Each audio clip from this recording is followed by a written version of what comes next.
NLWN-TV presents the In the Dugout show with a look at today's Eau Claire Cavalier game. Now, join us as we get ready for baseball in the dugout. Hello and welcome to our season opening edition of In the Dugout.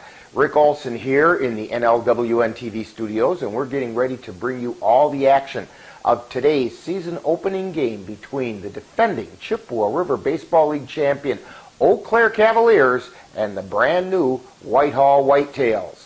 Now, coming up in this edition of In the Dugout, we'll take a look at today's matchup between the Cavs and the Whitetails. Then we'll get Cavalier manager Ryan Bemnister's perspective on today's game in the Ryan Bemnister Show. Following that, we'll take a quick look around the Chippewa River Baseball League to see how last season went and how this season shapes up.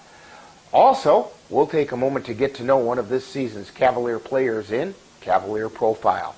Finally, we'll bring you all the play-by-play action of today's game from historic Carson Park in Eau Claire. So it's time to get ready for some baseball action, and we'll do just that coming up right after this brief timeout as you're tuned to In the Dugout on NLWN-TV.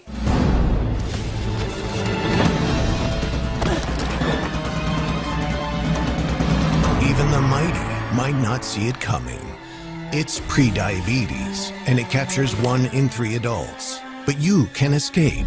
Take the 1-minute prediabetes risk test to know where you stand and prevent or delay type 2 diabetes. Be your own hero on smartphones everywhere at doihaveprediabetes.org. Welcome back to In the Dugout. Very shortly, the Eau Claire Cavaliers will open their defense of their Chippewa River Baseball League crown by taking on the brand new Whitehall Whitetails. Now, the Cavaliers are coming off a successful 21-14 2024 season where they captured the Chippewa River Baseball League title with a 6-4 victory over the Eau Claire Bears back on August 3rd. Now, returning to the Cavaliers this season is their leading hitter from last year, Sam Knickerbocker, who finished the season batting .360. Knickerbocker was followed last season by Xavier Bemnister, who hit .330 and is also returning this season. The Cavs' leadoff hitter from last year will be back in Caden Erickson, who's an on-base percentage of .451 and led the team in doubles with 8, as well as stolen bases with 18 in 22 attempts. Brayton Tillman, who finished last season batting just under .300 at .299, is also returning, along with position players Trenton Palmer, Carson Windeshausen, Cole Timon, Jerome Delikowski, and Ashton Kroll. On the mound, last year the Cavaliers were led by the solid performances of 3 starting pitchers, all of whom are slated to be returning this season. Leading the way for the Cavaliers last season was Andrew Milner, who had an ERA of 1.87 and a record of 7 wins, 2 losses, and a save, including 4 complete games and a no-hitter against the Eau Claire Rivermen. He also led the team with 89 strikeouts in 72 1/3 innings pitched. Milner will be joined by Eli Rathke, who finished last season with a 5-0 record and a 5.67 ERA. Cooper Dykes came on to post a 4-3 record with a 3.65 ERA. Also returning to this year's pitching staff is Lucas Cosley, who due to work commitments made only 2 appearances last season, but was the Cavs' leading pitcher in 2023. Last season, the Cavaliers had high hopes for Ladell Torres, who had just arrived from the Osseo Merchants. However, an injury following facing just 2 batters ended Torres' pitching last year, but this season he's back and healthy. Second-year pitcher Mason Yarrington looks to be a stalwart coming out of the bullpen. This year's Cavaliers also include several new faces, some of whom are currently playing collegiate baseball. Some of those individuals include pitcher Aiden Ecker, who comes to the Cavaliers from UW-Stevens Point. Ecker will be joined on the Cavaliers by UW Eau Claire players Logan Hesselman and Carter Veith. The Eau Claire native Ryan Howell looks to add help in the outfield, while Hesselman should be of help on the infield, and Veith will be behind the plate. Now, today the Cavaliers open the defense of their title by taking on the brand new Whitehall Whitetails. Now, we don't know much about the Whitetails other than what we picked up from the Chippewa River Baseball League website. There they said the Whitehall Whitetails are about to begin their inaugural season. The Whitetails will play in the South Division of the CRBL, taking a spot once occupied by the Whitehall Wolves. The team will consist of players predominantly from Arcadia, Blair Taylor, Aleva Strum, Independence Gilmanton, and Whitehall. Former Cavalier manager Pete Bartengale will be on the Whitetails coaching staff. Chad McCune will be the team's general manager. McCune played in the CRBL with the Beef River Bullfrogs and the Osseo Merchants. The Whitetails will play their home games at Melby Park in Whitehall. Now, coming up next, following this timeout, we'll get manager Ryan Bemnister's perspective as we chat with him on The Ryan Bemnister Show. You're tuned to In the Dugout on NLWN-TV. You quit smoking and thought, that's that. But here's the thing about lung cancer. By the time you see the symptoms, it could be too late. But now, there's a new scan that can detect lung cancer early, when it's more curable. If you smoked, get scanned. Talk to your doctor or learn more at savedbythescan.org. The Goat Coffee House on Water Street in Eau Claire presents The Ryan Bemnister Show, where Cavalier manager Ryan Bemnister gives us his perspective on today's game. And now, The Ryan Bemnister Show.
You've been tuned to the Ryan Bempnister Show presented by the Goat Coffee House on Water Street in Eau Claire, with Cavalier manager Ryan Bempnister's outlook on today's game. Stay tuned. More of In the Dugout is coming right up.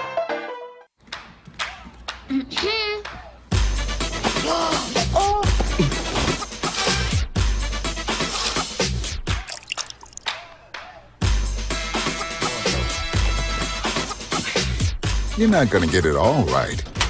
Just make sure you nail the big stuff. Mama! Like making sure your kids are in the right seat for their age and size. Get it right at nhtsa.gov/the right seat.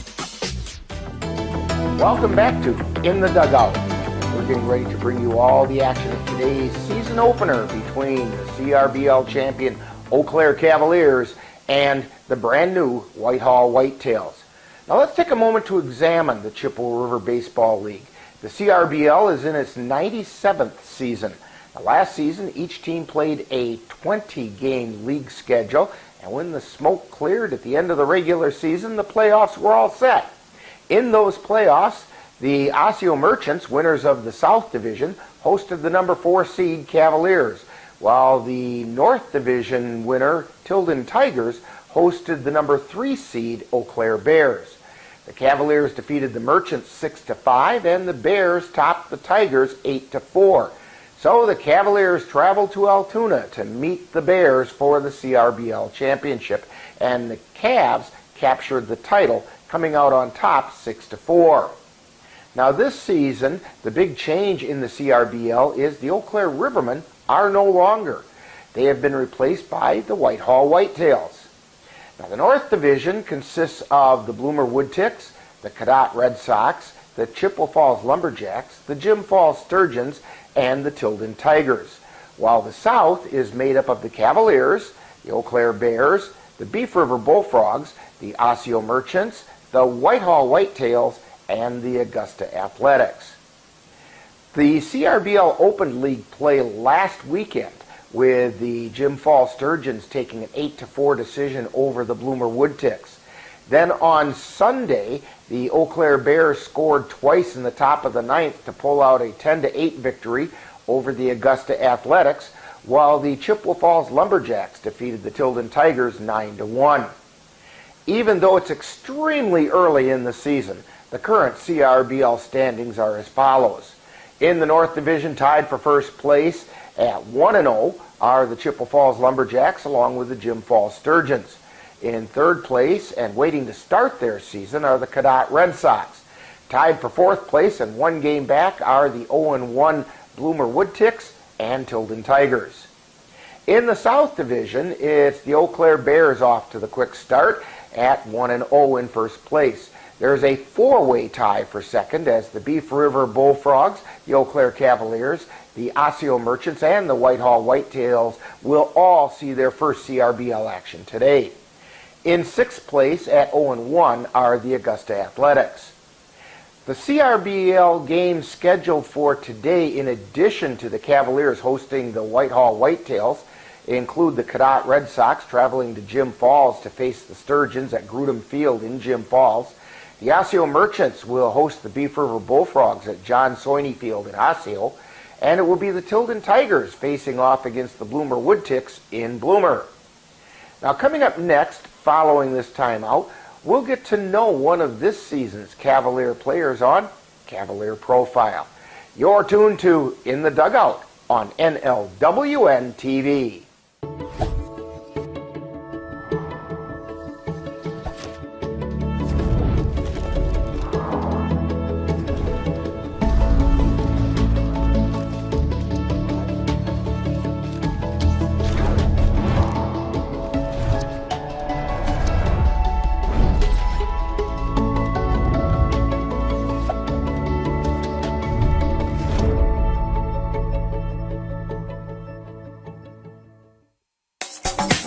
Time now to get to know a Cavalier player on Cavalier Profile.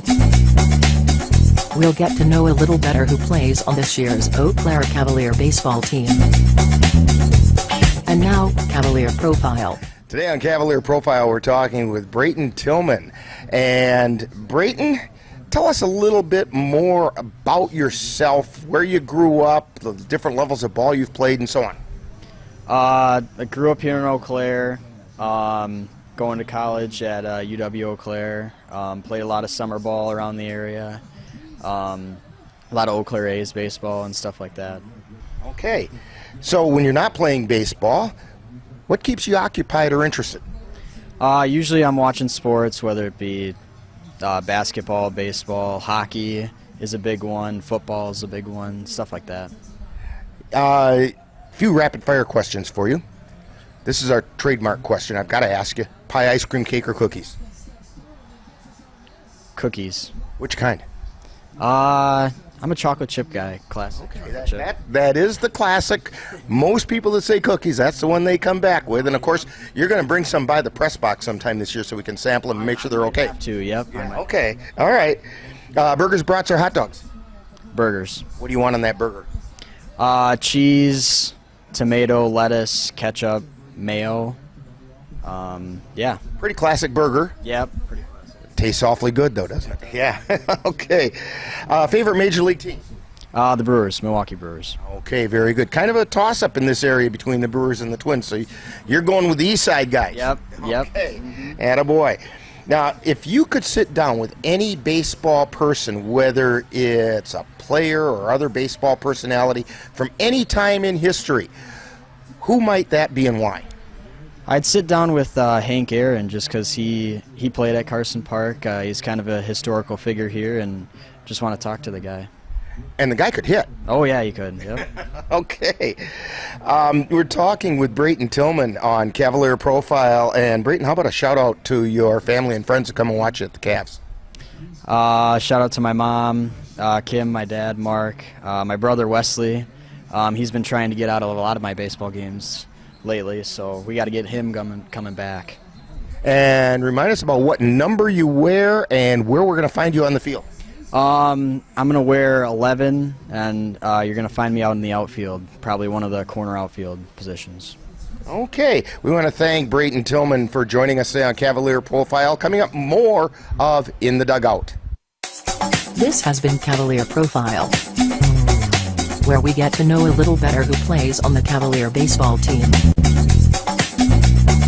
Stay tuned, more In the Dugout coming right up. Hi, I'm Ryan Blaney, a third-generation race car driver, and we dedicate a lot of our time to going as fast as possible. But when my grandpa was diagnosed with Alzheimer's, it was a very unexpected bump in the road for us. It's important to notice if older family members are acting differently, experiencing problems with their memory, or having trouble with routine tasks. Early detection of Alzheimer's can give your family time to explore support services, make a plan for the future, and access available treatments. If you or your family are noticing changes, it could be Alzheimer's. Talk about seeing a doctor together. Welcome back to In the Dugout. Today, the Cavaliers will open the defense of their Chippewa River Baseball League title.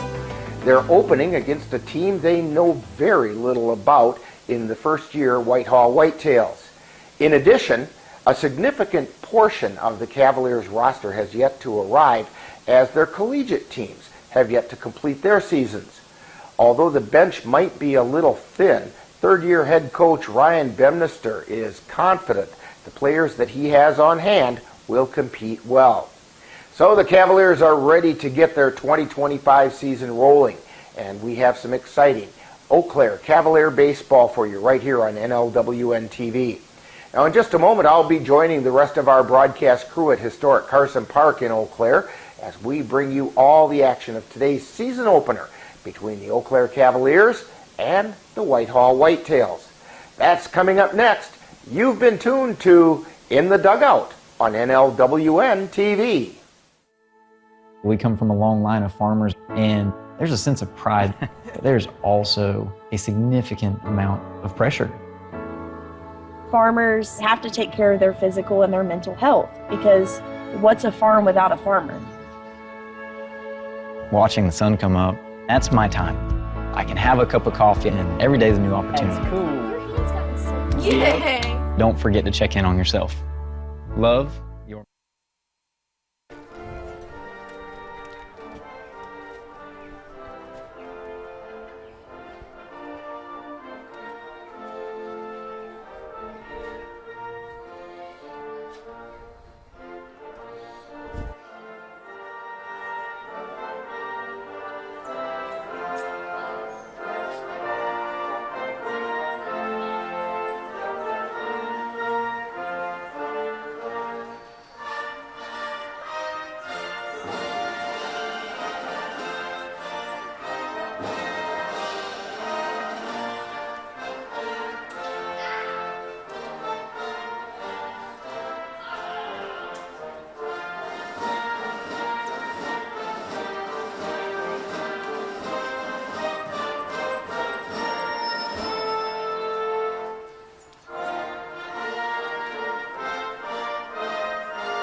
And good afternoon, and welcome to Carson Park on a beautiful afternoon to open up the CRBL season for the Eau Claire Cavaliers.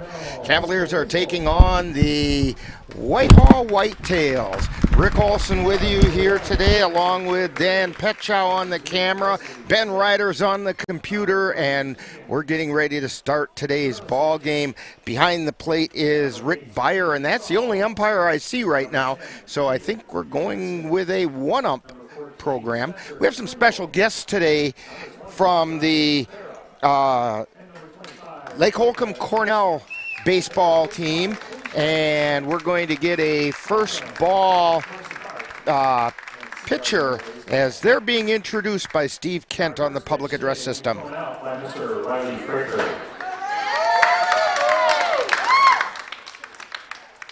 And Riley Craker is going out to throw out the first pitch.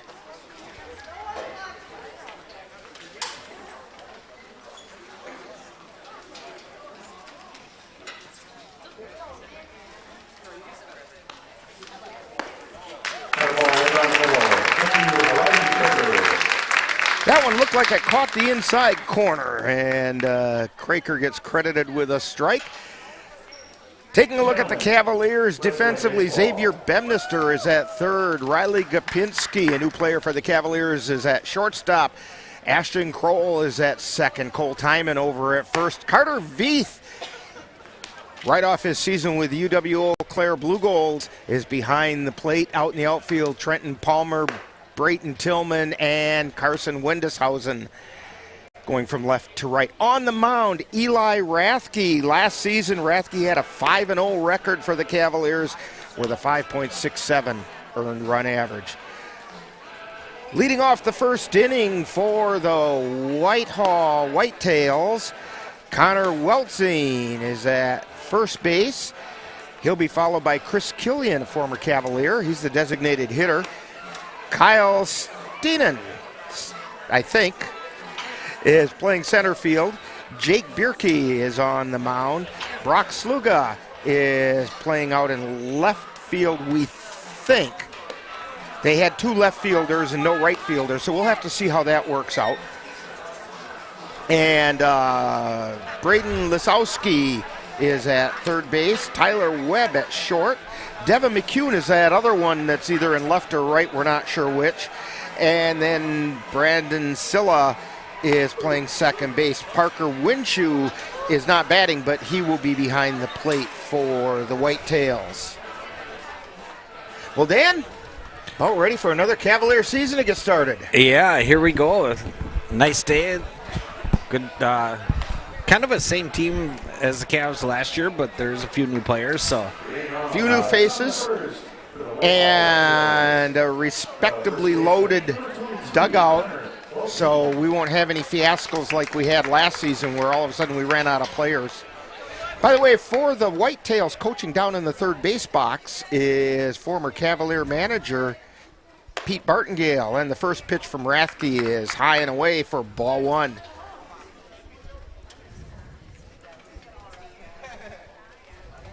And the second pitch, that's outside for ball two. 2 balls, no strikes.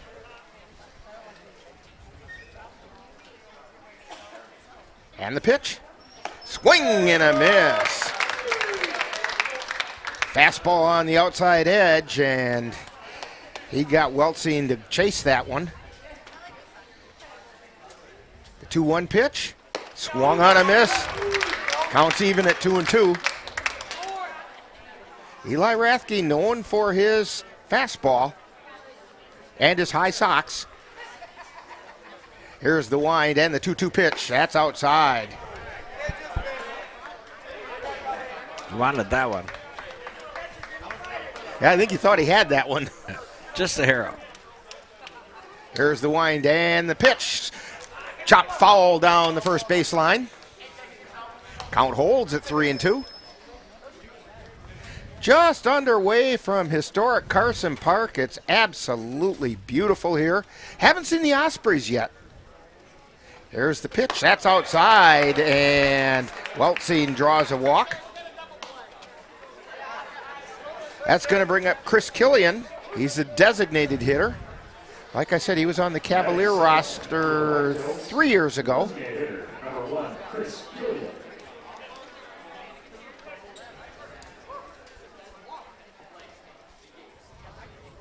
And the pitch, high and inside. Killian ducks out of the way.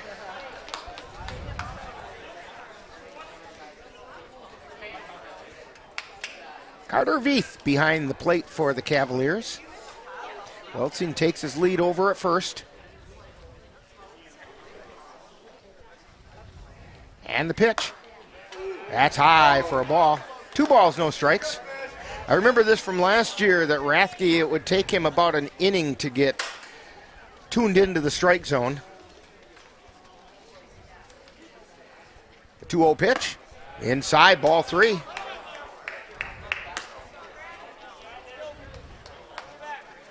You look for something down the middle or away. Weltzing with a lead. Rathke delivers. Strike called at the letters. 3 balls, 1 strike. Rathke peeks over at first. And the 3-1. Fly ball out into left field. Moving underneath it is Palmer, and he makes the catch.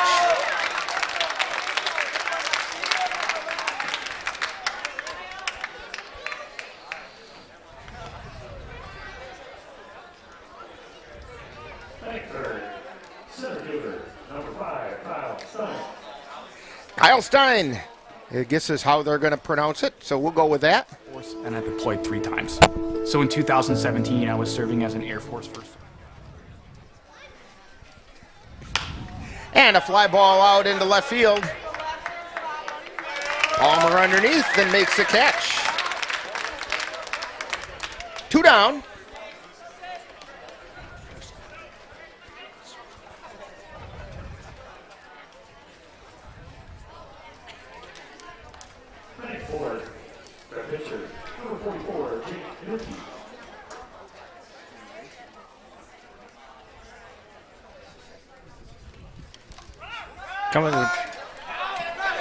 Throw down to second, and Weltzing is in at second base.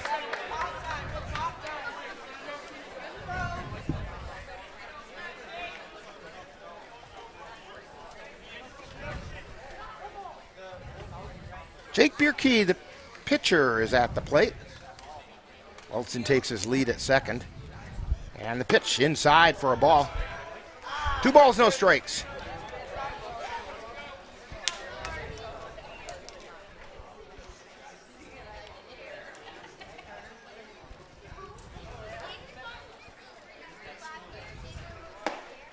And that pitch just missed low. 3-0.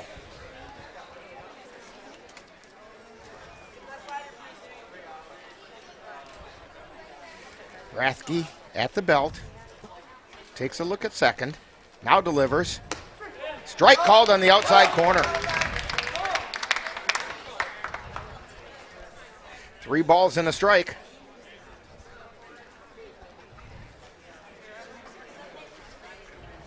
And the pitch.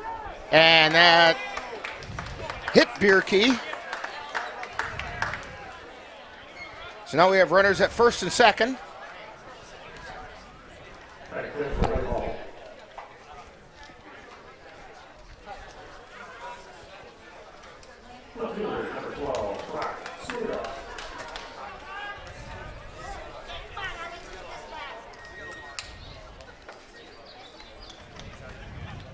And the pitch, ground ball, fielded by Bemnister, made the tag. So Sluga actually gets credit for a fielder's choice, but it's a 5 unassisted putout for the 3rd out of the inning. So for the Whitetails in the top half of the 1st inning, we have no runs on no hits. There were no errors, and 2 were left on base. We've played a half inning, and it's Whitehall 0, and the Cavaliers coming to bat on NLWN-TV. The roar of our engines, the pump of our heartbeats, the pedal to our metal. The sparks that ignite us. The pistons that push us. The passions that drive us. On the roads that unite us. Napa has America's largest network of parts and care. Here to be the fuel that keeps you firing on all cylinders. Visit either of Eau Claire's 2 locally owned Napa Auto Parts stores on Highway 93 or North Claremont Avenue. Honey, the kids are antsy. What can we do that will keep all of us entertained and won't break the bank? How about we take them to the Cavaliers game? Tickets are inexpensive, there's popcorn, hot dogs, and other baseball treats, and great baseball action. That's right, Eau Claire Cavalier Baseball, your best choice for affordable family entertainment. Check out the schedule at www.eauclaircavaliers.org.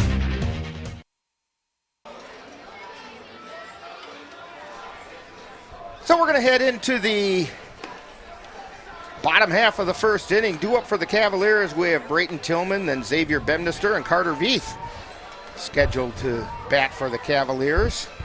They'll be followed by Carson Windeshausen, Cole Timon, Riley Gopinski, Jerome Delikowski, Ashton Kroll, and Trenton Palmer.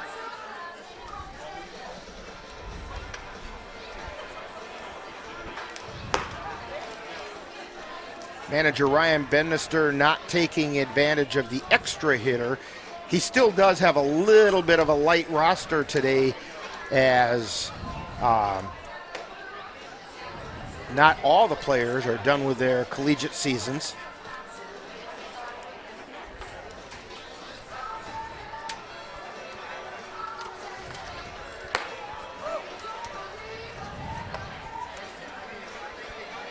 Yeah, it's good to see Whitehall back with a team this year. Yeah, we had the Wolves a couple years back, and I remember driving back from that game in Whitehall, going through what very likely was a tornado in Osseo as we were coming back from Whitehall. Yeah, I remember the lightning in the distance, and we were scrambling to get everything tore down. And so leading off is Brayton Tillman.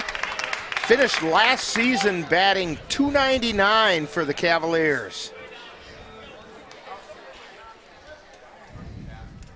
And the pitch is a strike called from Bjork. Bierke. Jake Bierke.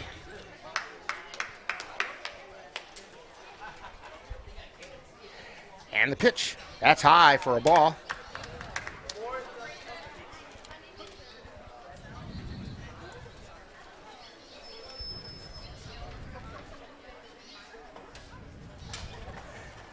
And the 1-1 pitch. It's outside for a ball. Taking a look at the Whitetails defensively, it's Lisowski is over at third, Webb is at short, Sluga at second, Weltzing is first, and the pitch is inside for a ball. Count goes to 3-1. Out in the outfield, Sluga, Stein, and McCune, I think. And of course, the one thing I did not pack today were the binoculars, Dan. That's right. And there's a strike called. Count goes full to Brayton Tillman.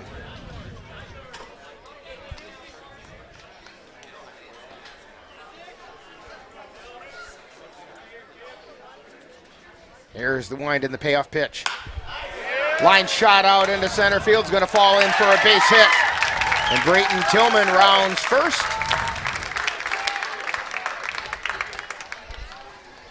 That's going to bring up Xavier Bemnister.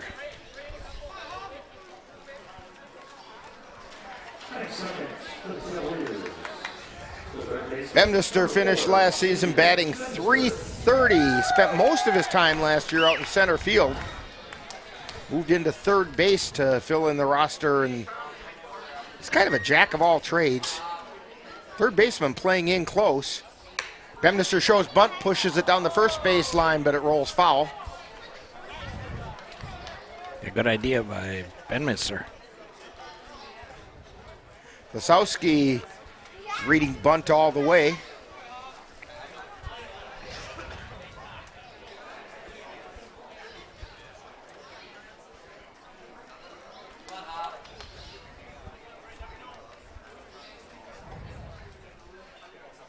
Bierke takes a look at first. Tillman goes, ball gets past the catcher, and Tillman safe at second. He was going on the pitch, and he would have had that base stolen, so we're going to give him the stolen base. It was a choice of that or a wild pitch. We'll give him the stolen base on that one. And the count's even at 1-1 to Xavier Bemnister. Cavs with a runner in scoring position. Bierke looks at second and now delivers. And that one gets past Winju, and Tillman gets over to third. That one's going to be a wild pitch.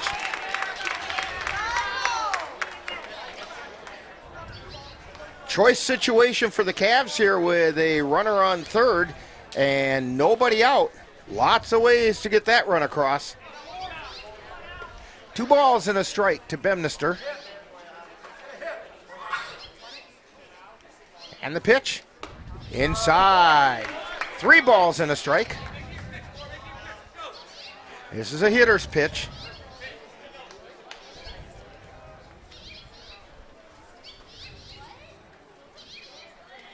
And the pitch. That's low for ball 4. Bemnister draws the walk. So the Cavs have runners on the corners, and I would expect that we won't see Bemnister staying on first very long. That's going to bring up Carter Veith.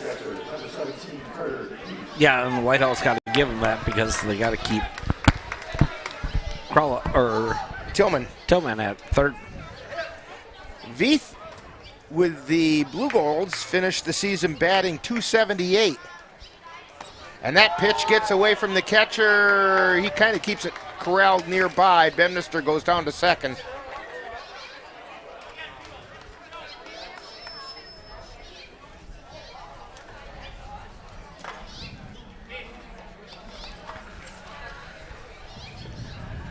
So 1 ball and no strikes to Carter Veith.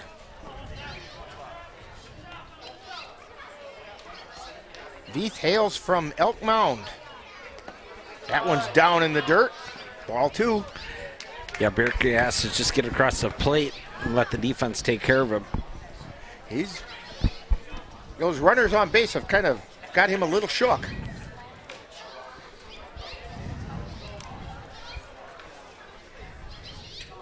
Nobody out. And the pitch. That's outside for a ball. 3 balls and no strikes.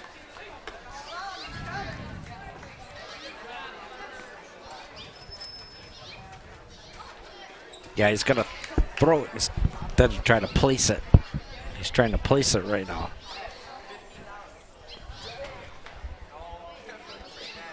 And the pitch. That's inside for ball 4. So that fills the bases. And we're going to get manager Pete Bartengale heading out to the mound. And in comes Billy McKnight to umpire over on the bases. Hey-o. Better late than never. I'm sure Rick Byer is relieved to see that, because that's a lot of work to try and do a game by yourself. That was my motto in high school. Better late than never. You've not outgrown that one yet. Although, if my basketball coach, Coach Tingley, is listening to this, we remember how we had to run a lap for every minute that you missed. So we learned to be early. Carson Windishausen at the plate. Finished last season batting .238 for the Cavaliers. And he grounds it over towards second. 1 runs in. Throw over to first. They got Windishausen, but that's an RBI ground out. 4-3 on the put out.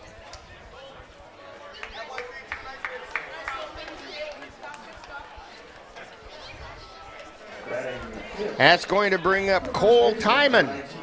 So Brayton Tillman came in to score. Bemnister's on third. Veith is on second. And it's almost crime to call this guy the old man on the team because he's still in his 20s. But a little Cavalier trivia. In 2019, the Cavaliers won the WBA state championship, and we are looking at the only remaining player on the Cavalier roster from that team. And there's a foul ball. First one back off the press box. It was off to our right. Don't worry, Dan, they'll find us before the season's over. I thought about that about a mile down the road today. Should bring that glove.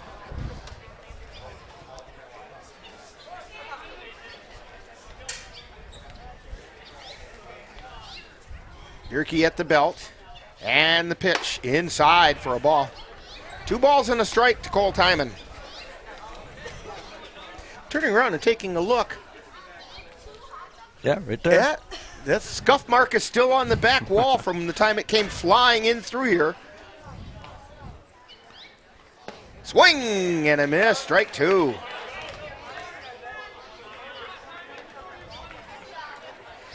Timon hit .264 last year. Hit a very important home run in the CRBL Championship game that kind of got the Cavaliers rolling. Here's the pitch, outside. Count goes full.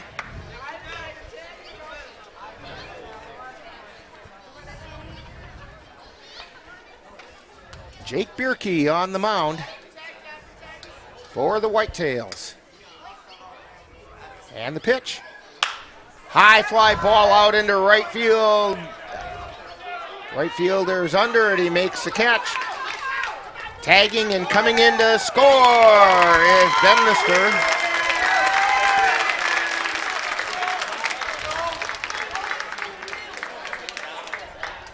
That was Devin McCune out there.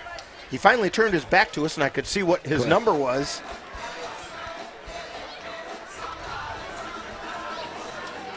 A good awareness by Bemnister. Yeah, so Xavier Bemnister tagged and scored. Cavaliers are on top 2-0. And the pitch is in the dirt. It gets away from the catcher. Heading over to third is Veith. So Carter Veith now on third. Riley Gopinski, new player for the Cavaliers.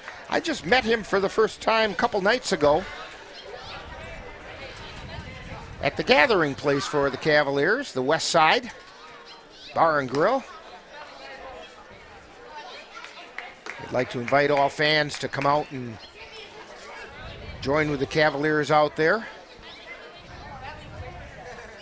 2 balls, no strikes to Gopinski.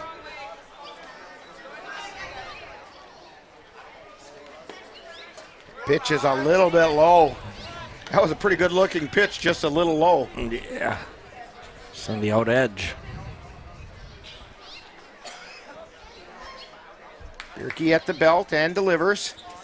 That's outside for ball 4.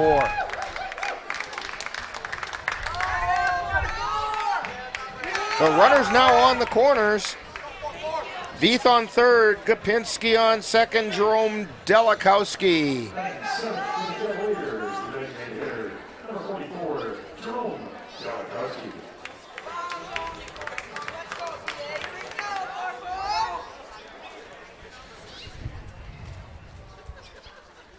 And the pitch, that one bounces, and coming in to score is Veith, and heading over to third is Gopinski.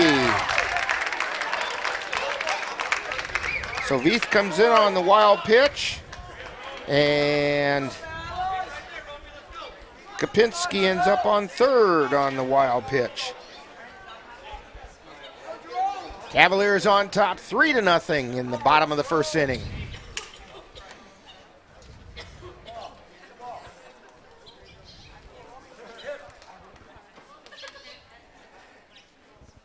And it's fouled back into the screen. 1 ball, 1 strike. You know, with the size of Jerome Delikowski, you got to think that the fence is a target for him. And I don't know if it's good luck or not, but he broke a bat in batting practice before the game. Strike called at the letters. Oh, yeah, that's always good. 1 ball, 2 strikes.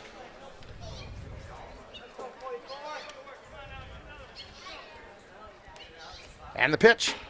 Inside. Counts even at 2-2.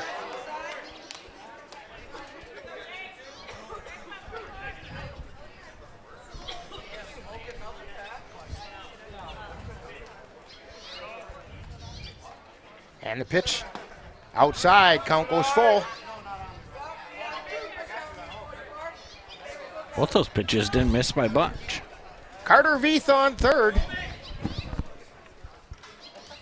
Or check that. That's Gapinski on third. And the pitch. Ground ball, foul down the third base line.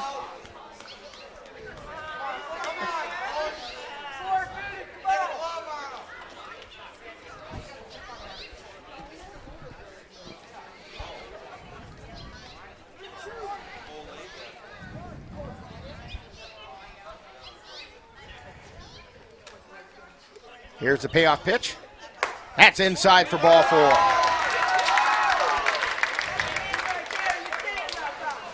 So runners on the corners again. Delikowski on first. Kapinski on third. And we're going to get a pitching change, which means we'll come back once we get it all figured out after this timeout on NLWN-TV.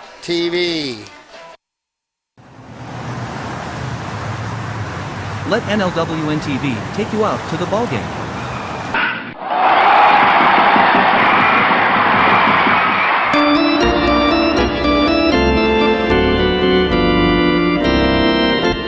Our next broadcast will be on Saturday, May 10th, when we will bring you the Cavaliers taking on the Chippewa Falls Lumberjacks in a doubleheader from Carson Park. Live coverage on NLWN-TV begins with the In the Dugout show at 12 noon. That's live Eau Claire Cavalier baseball on Saturday, May 10th on NLWN-TV.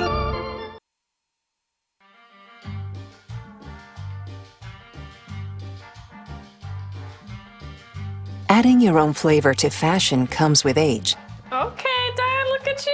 Yeah, welcome. Hi. Forgetting how to add doesn't. Finding it difficult to work with numbers may be a sign of Alzheimer's. Dad, are you okay? An early diagnosis can help improve the quality of life for your loved one. Learn the warning signs of Alzheimer's. Some things come with age, some others don't.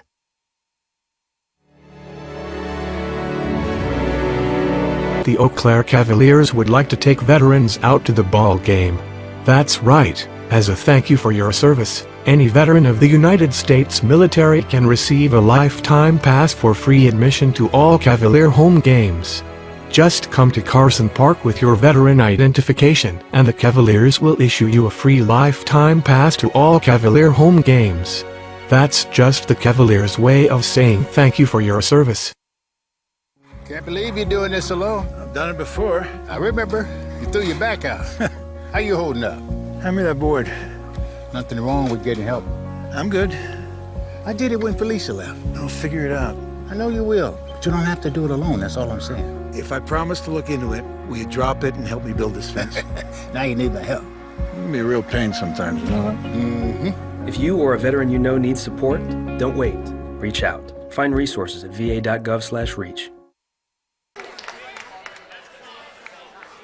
So, new rump on the bump for the Whitetails is Braden Lisowski, and stepping up to the plate for the Cavaliers is Ashton Kroll, and the first pitch is a ball. And Jake Bierke went over to third base. Cavs have runners on the corners. 2 down. Pitch is high and away for ball 2. Ashton Kroll finished last year batting .250 for the Cavaliers. And the pitch. Foul back into the netting.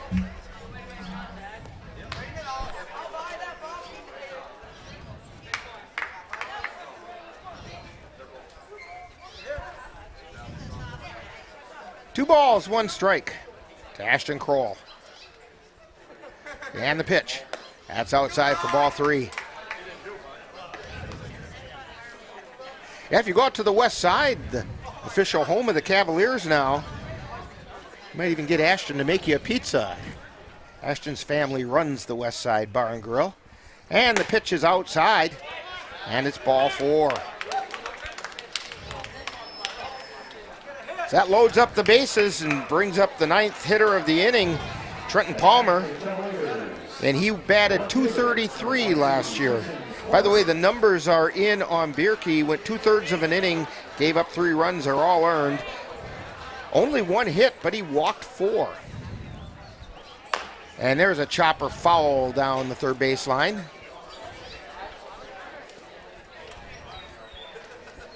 Lucas Costley running out to get it. It's good to see him back this year. Yeah. Said it. Good, what, 2 years, 3 years with the team? Well, he threw a couple games last year. He was the leading pitcher 2 years ago. Pitch is outside for a ball.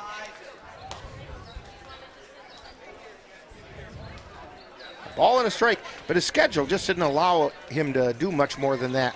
But he's back full time this year. And the pitch is low for a ball. 2 balls, 1 strike.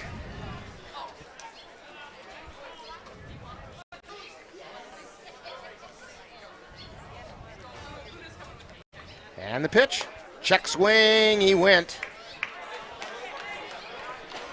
So, 2 balls, 2 strikes, 2 down, bases loaded. We're in the bottom of the first inning, 3 runs in so far for the Cavaliers. And the pitch, that's high and away, ball 4. This is traveling time and nowhere to put them.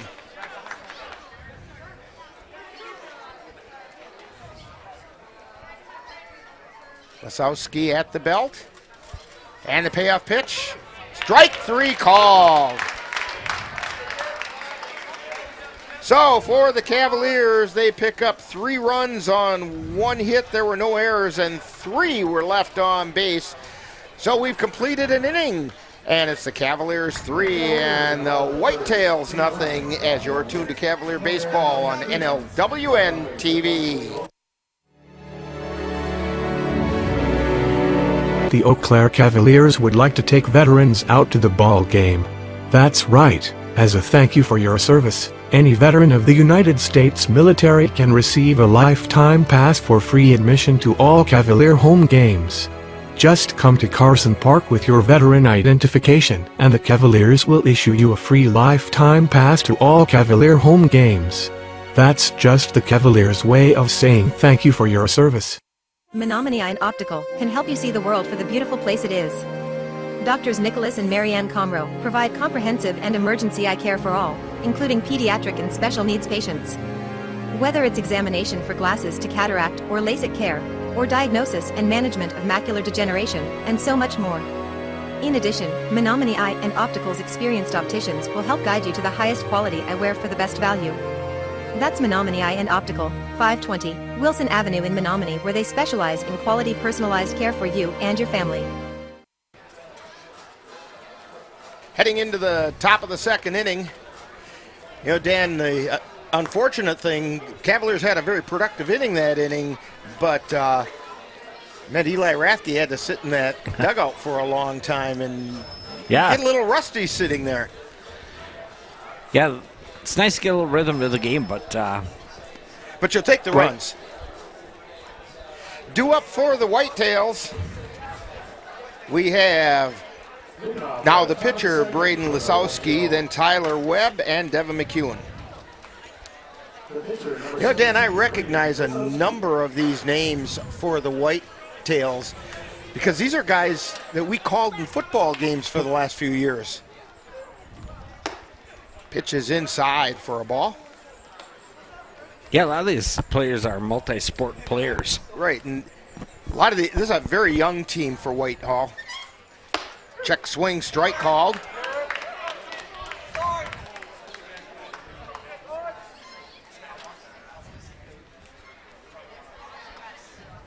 Here's the 1-1 pitch, swung on and missed.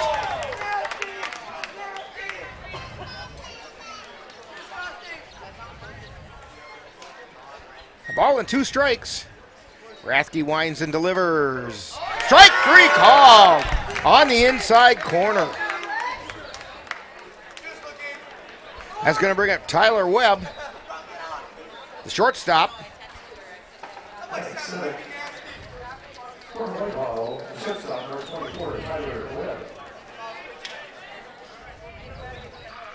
There's the wind and the pitch. Now a missed inside. Rathke's starting to find those corners now, though. And the pitch, that's high and away. We've got a full season of Cavalier baseball for you this year. We'll be back with you next Saturday. Chopper foul over toward the Cavalier dugout.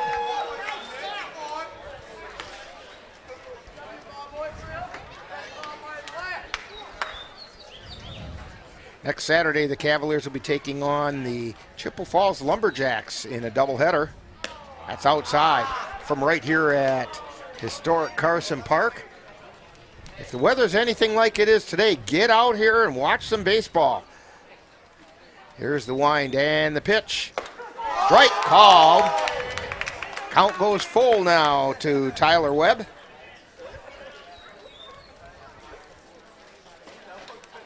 And the payoff pitch. Check swing, ball 4.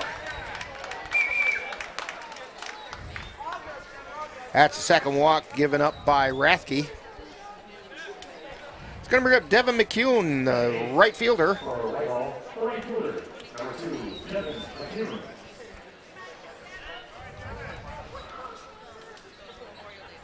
Rathke looks over at first. And the pitch, it's outside for a ball.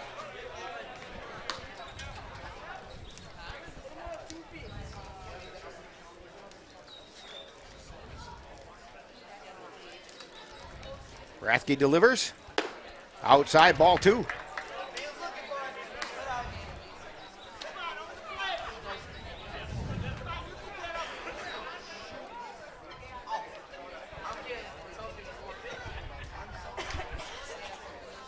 The 2-0 pitch. High pop-up, foul territory. Moving over is Bemnister, and he caught it just foul.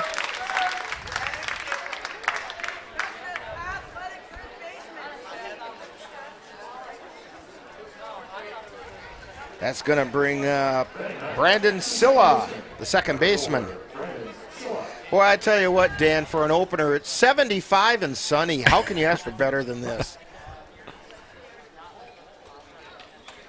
And the pitch. There's a strike right down the middle of the Water Street there. Yeah, if we could save this day. Boy, let's find a way. Use it. And Ben's over here nodding. Yep, he's with that. And the pitch. It's high and away ball.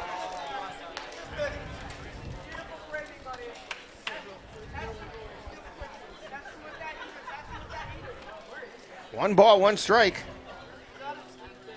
And the pitch. Check swing, strike called on the outside corner.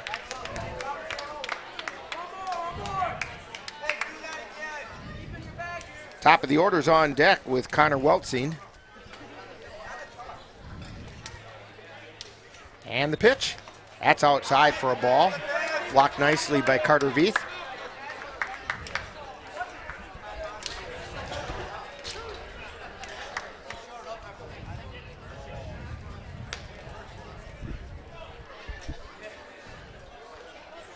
And the pitch. And that's a strike 3 called. Rick Beyer took his time making the call, but he made it a good one. So Silla goes down looking, and so for the Whitetails, no runs, no hits, no errors, 1 man left on base. We've played an inning and a half, and it's the Cavaliers 3, Whitetails nothing on NLWN-TV. 225 Bremer Avenue, Colfax. Call 715-962-4617. That's Mom's Restaurant and Pub.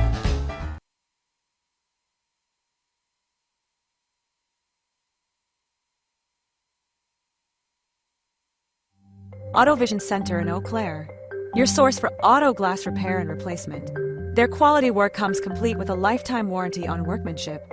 When it comes to windshield repair and replacement, Auto Vision Center provides mobile auto glass services with free estimates. So if your windshield needs help, call Auto Vision Center today. That's Auto Vision Center at 1631 North Claremont in Eau Claire. Call 715-834-5277. When you have that craving for a home-cooked meal the way Mom used to make it, rest assured, you can still get that meal by going to Mom's Restaurant and Pub in Colfax. Mom's is open daily, serving breakfast and lunch, and don't forget dinner on Friday nights with Mom's famous fish fry. The coffee is always hot, the breakfast is always delicious, and lunch will put a smile on your face and in your stomach. 225 Bremer Avenue, Colfax. Call 715-962-4617. That's Mom's Restaurant and Pub.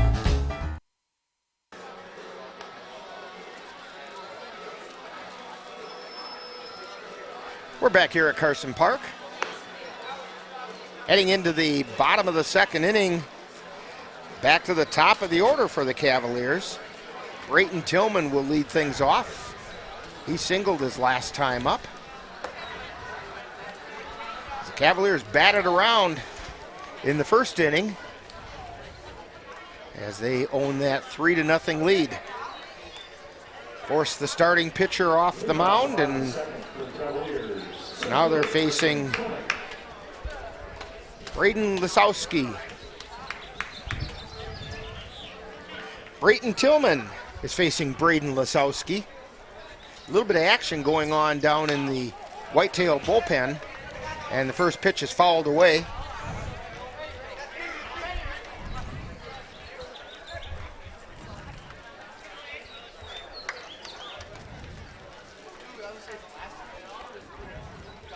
And the pitch. That one's down in the dirt. Bounces away. 1 ball and 1 strike. Dan, with your eagle eyes, if you can catch, you don't have to turn the camera, but see if you can catch the number of the guy warming up down there. That looks like a 10. Yep. Is that what you're seeing?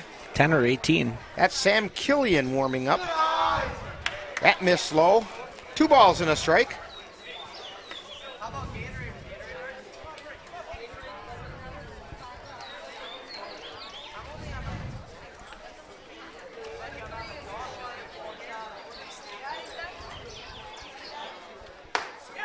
And it's now 3 balls and a strike.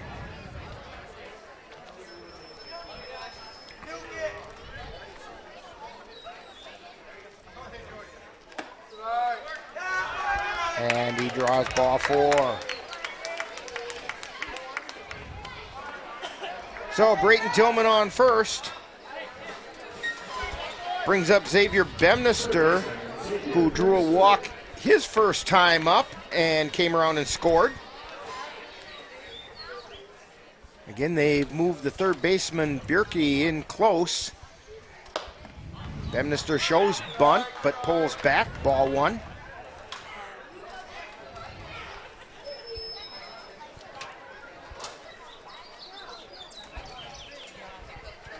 Throw over to first. And back in safely is Tillman. And you can see over there at third base, Bierke is in close. And that pitch hit the outside corner. Bemnister showed bunt and pulled back, but it was a called strike.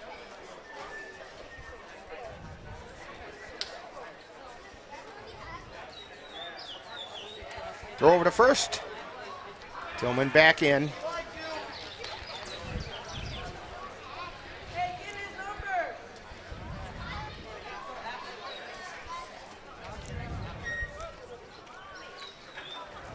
Lisowski delivers. That's inside for a ball. 2 balls, 1 strike. Nobody out. Brayton Tillman on first. Xavier Bemnister at the plate and the pitch. Strike called on the inside corner.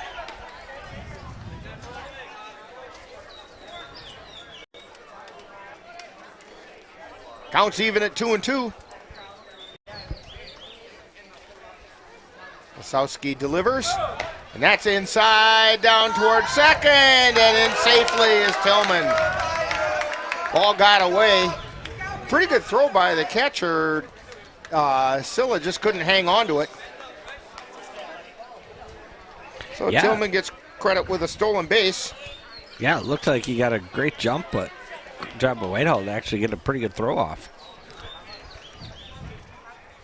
And the count is full to Bemnister.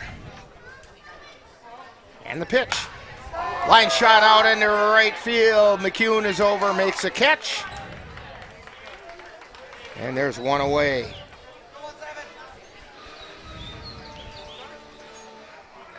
That brings up Carter Veith.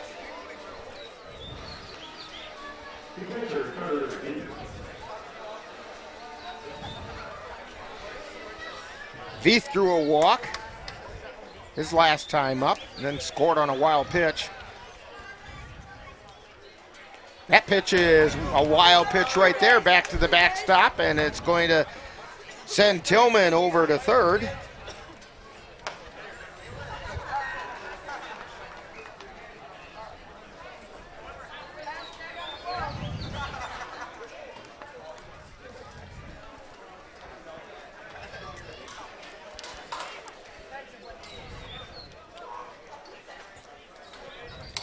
And the pitch. There's a strike.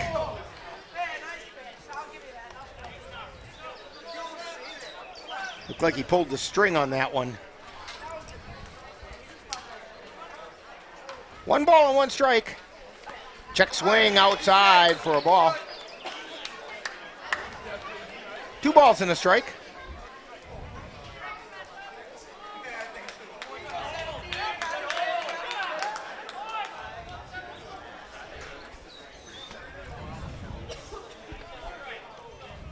Wasowski looks at third, now delivers. That's high. 3 balls, 1 strike.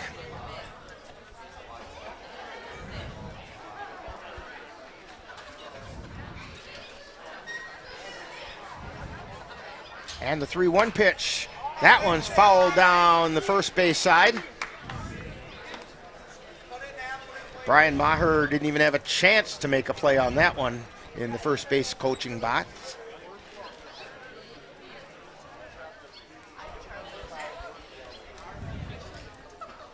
And the pitch. Swing and a miss. Ball's dropped. Heading down to first is in time. Throw over to third. No, they don't make the throw.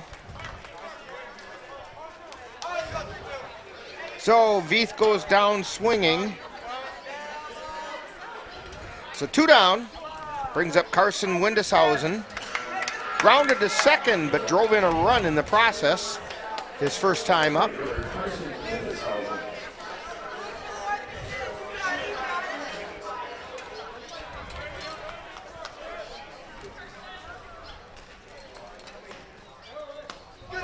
And that pitch is outside for a ball.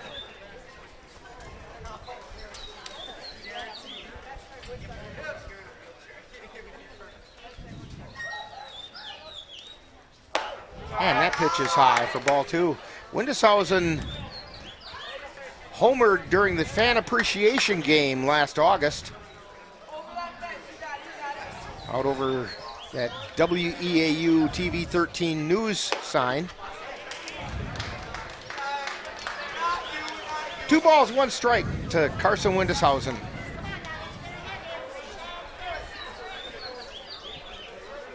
Two down. And that one's fouled back into the screen. Hey, there's one for us. It'll be rolling down in front of us somewhere. Oh, you're going to have to hold me by my belt loop again, you know. Yeah, it's right under Steve Kent.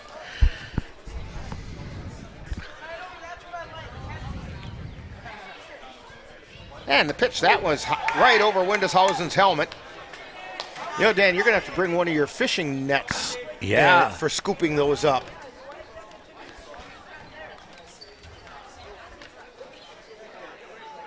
And the pitch. Strike called. Windeshausen goes down looking. He didn't agree with it. Rick Beyer said yes, he did go down.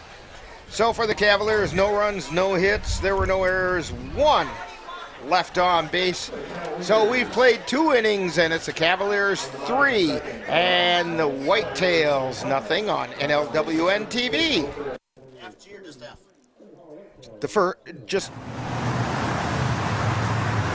Let NLWN-TV take you out to the ball game.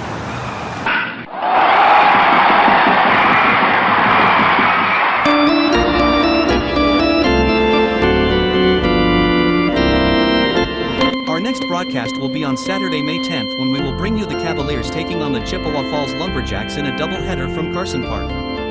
Live coverage on NLWN-TV begins with the In the Dugout show at 12 noon. That's live Eau Claire Cavalier baseball on Saturday, May 10th on NLWN-TV.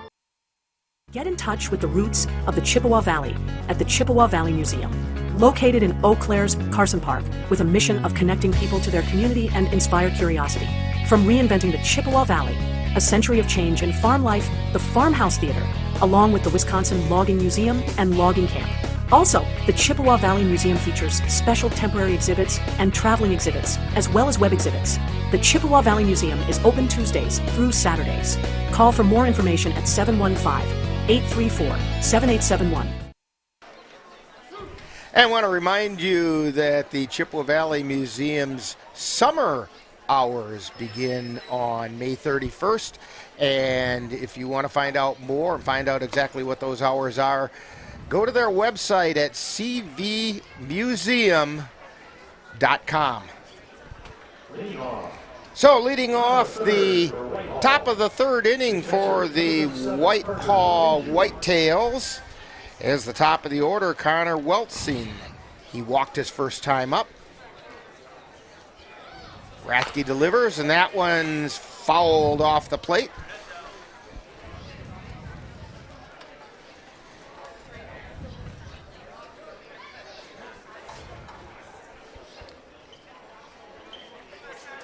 Rathke looks in, winds and fires. That one got him. So Weltzing's hit by the pitch. Puts a runner on first. That's the second batter hit by Rathke today. First baseman, Connor Weltzing. It's going to...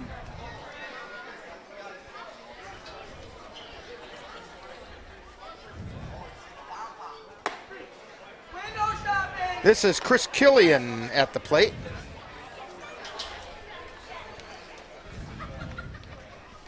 Killian flew out to left field his last time up. That first pitch missed. There's a chopper foul down the third base line. Correction, designated hitter, Chris Killian.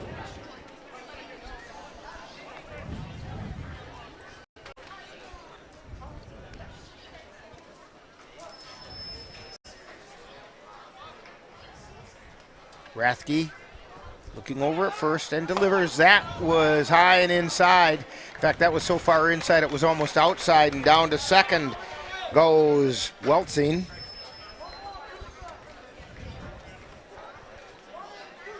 One ball and 2 strikes to Chris Killian.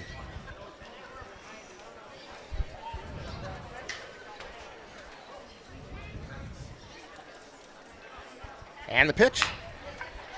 Ground ball down the first base line, foul.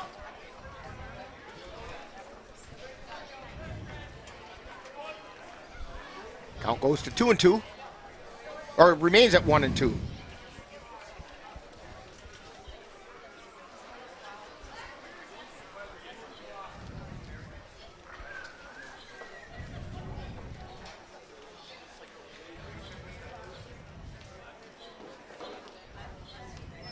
And the 1-2 pitch. Just missed outside. Counts even at 2-2.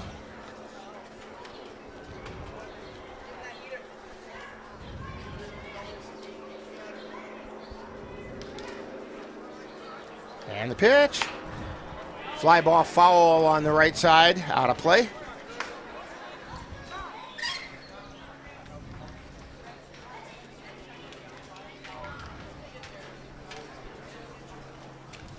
Carter Veith going out to have a word with Rathke as he delivers a new baseball to him.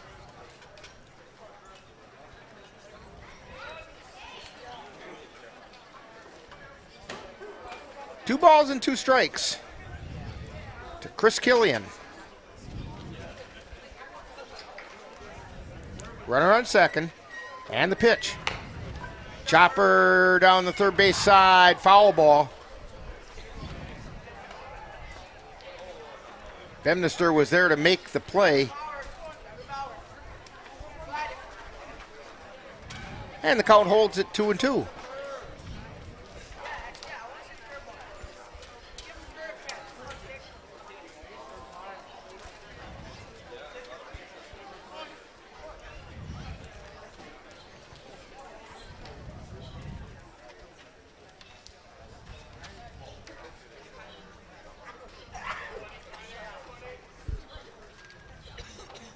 And the pitch.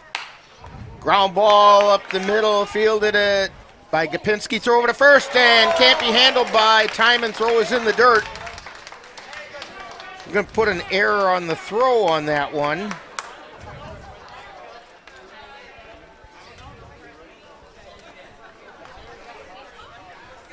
And there's runners on the corners.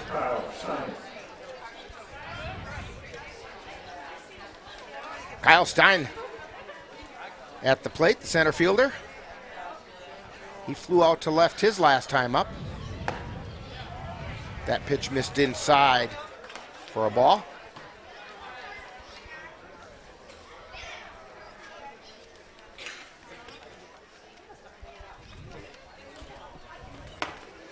And that pitch is outside for a ball. Nobody out. Whitetails mounting a threat here in the top of the third inning.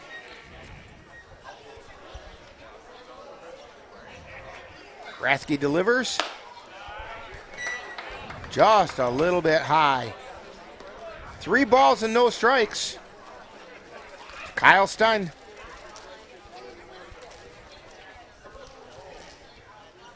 And the pitch. That's ball 4.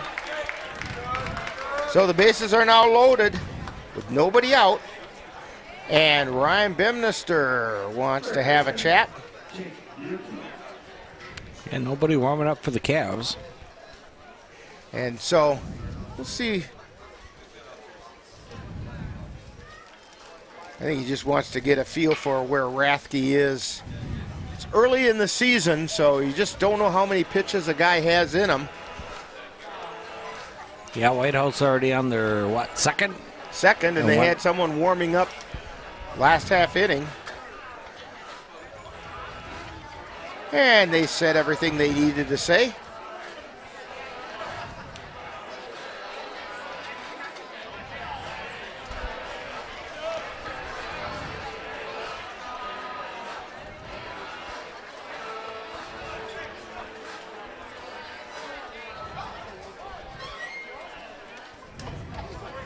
Rathke looks in for the sign. And the pitch. That missed low. Didn't miss by much. Jake Bierke is the hitter. He was hit by a pitch last time up. Don't want to do that again because there's nowhere to put him. Swing and a miss for a strike.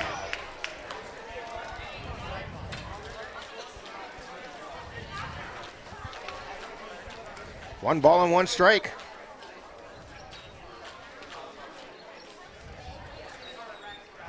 And a swing and a miss for strike 2. I think Bemnister might have just said, just let her throw fly. the fastball and get it over the plate.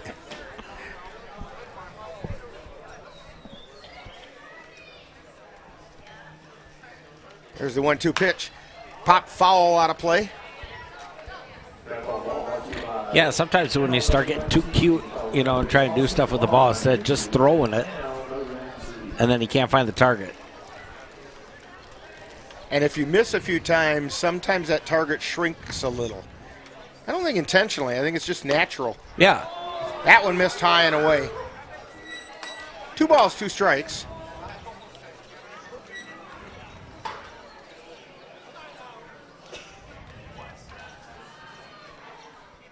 Rathke delivers. Check swing, strike 3 called. He went around.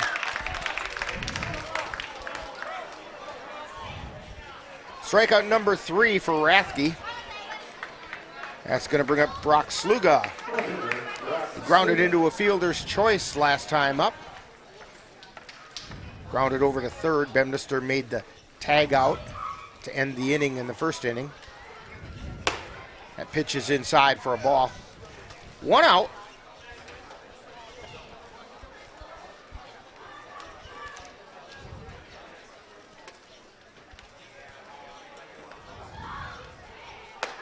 And there's a strike called in the outside corner. A ball and a strike to Brock Sluga. Weltzing's on third. Here's the pitch. Fly ball out into center field. Tillman under it. Makes a catch. Runner tags. Here comes the throw. It's up the line. And it gets away. Throw it over to third. And they're going to stop the snowball fight right there. So it's going to be a sacrifice fly for Sluga, which scores Weltzing. Killian moved over to third, and Stein moves to second. 2 down, and Braden Lisowski struck out looking his first time up.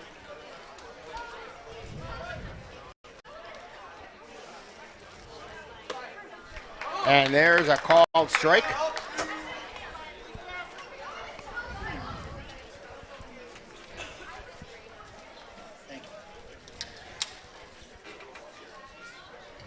And the pitch.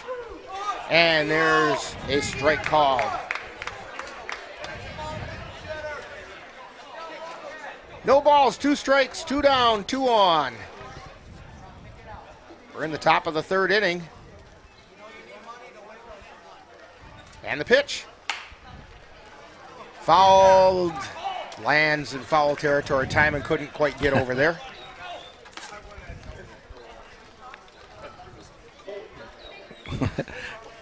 Coach Benminster getting after Cole to hustle it up a little bit.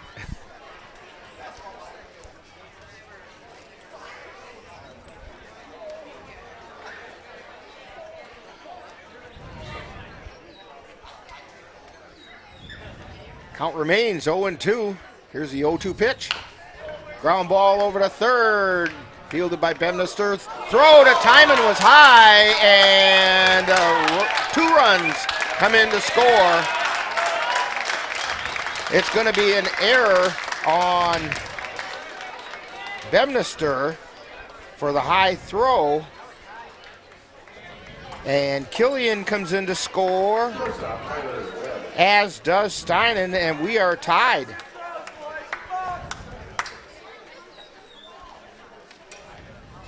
That's going to bring up Tyler Webb, who walked his first time up. There's a strike on the outside corner.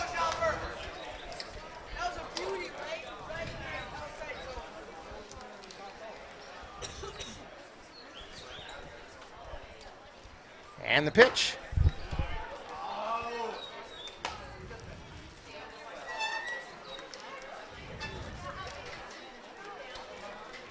One ball, 1 strike. Rathke delivers, and that one's fouled at the plate.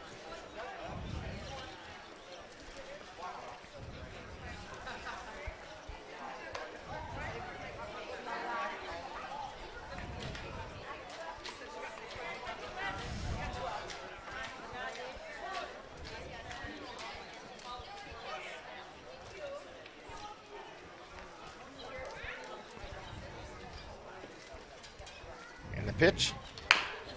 Chopper over to second, or to short. Throw over to first. Timon pulls that one out. So Webb grounds out 6-3 to end the inning, but not before the Whitetails pick up 3 runs on no hits. There were 2 Cavalier errors and 1 left on base. So we've played 2.5, and we're tied at 3 on NLWN-TV. Let NLWN-TV take you out to the ballgame.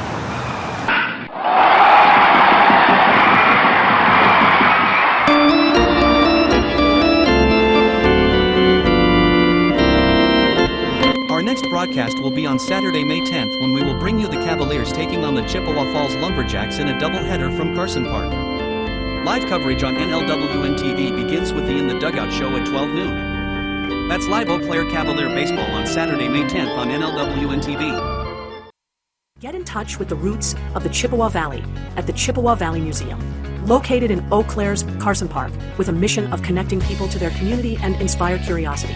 From reinventing the Chippewa Valley, a century of change in farm life, the Farmhouse Theater, along with the Wisconsin Logging Museum. If you're buzzed and doing this,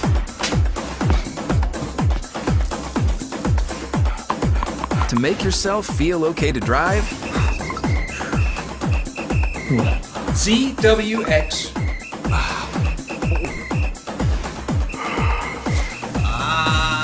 you're not okay to drive. YGKLVW. Regular you.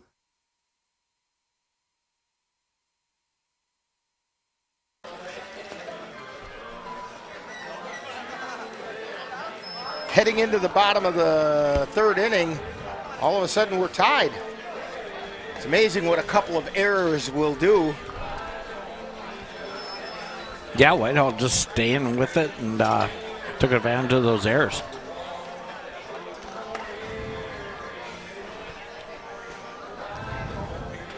Braden Lisowski still on the mound for the Whitetails. Due up for the Cavaliers, Cole Timon, Riley Gapinski, and Jerome Delikowski.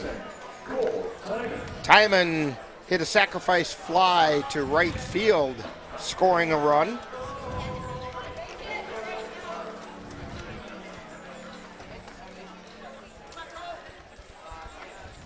And the first pitch to him, check swing outside for a ball.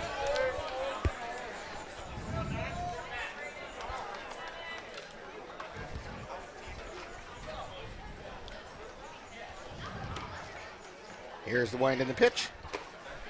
That's inside. 2 balls, no strikes.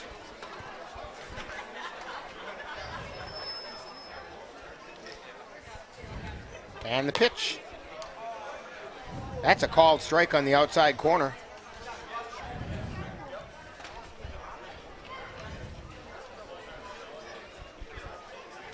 Two balls and 1 strike to Cole Timon. Swing and a miss, strike 2.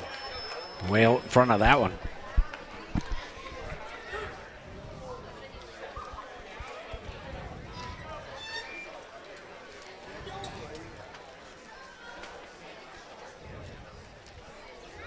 And here comes the pitch.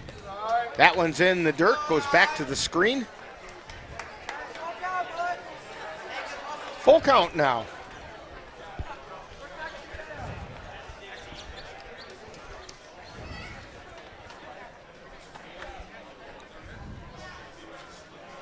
And the payoff pitch. That's high, ball 4.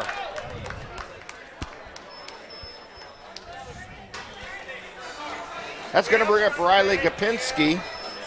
He walked, ended up on third on a wild pitch.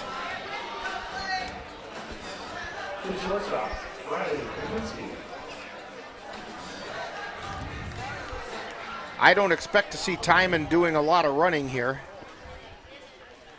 And the pitch, that's high for a ball. Although Timon does take a pretty good aggressive lead down at first. And the pitch, it's inside for ball 2.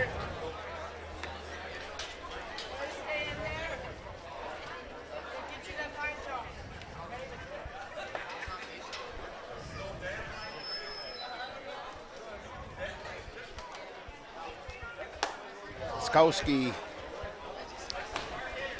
tried the curveball and didn't come out. Lisowski. Putting too many consonants in there. Lord knows it's got enough the way it is. There's the get me over pitch for a called strike. 3 balls, 1 strike. Hitter's pitch now to Riley Gopinski. Lasowski to Gopinski, and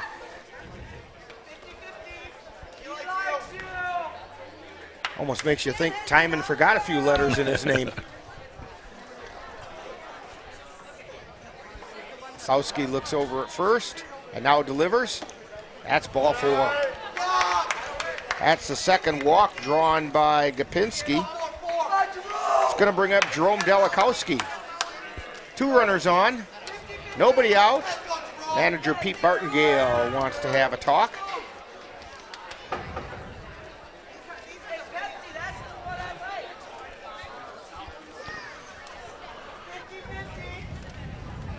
Yeah, he's been in the And zone. it looks like we're going to have a pitching change, and we are. So we'll get that figured out and be back right after this timeout on NLWN-TV.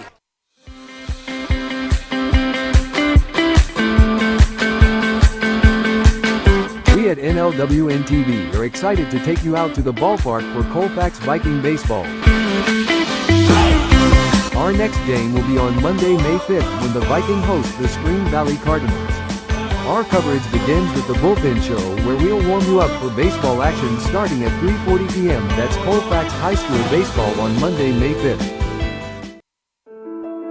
I'm Chris Jakimick. I served in the United States Air Force and I deployed 3 times. So in 2017, I was serving as an Air Force First Sergeant. Our motto in that role is my job is people, everyone is my business. But unfortunately in that year, I would lose my own brother, Lance Corporal Adam Jakimick, to suicide. The majority of veteran suicides are from guns. I store my weapons securely, not only for myself, but for my family. My service never stops. Being a cowboy, well, I don't know anything different. I had a very successful career. Life was fast. I was preparing physically. I wasn't doing anything mentally. And then I got hurt. I dug into mental health. I wanted to be better as a person. I start my day with a workout. I live life 8 seconds at a time. Find a place to stop and just breathe. Love your mind. My name's Stacy, I'm 57, and I was adopted in 2020. One teen can come in and make you look at life in a whole different way. You know, he's my father, so I look up to him a lot. If I can be 10% of the man he is, I'll be a happy person for sure.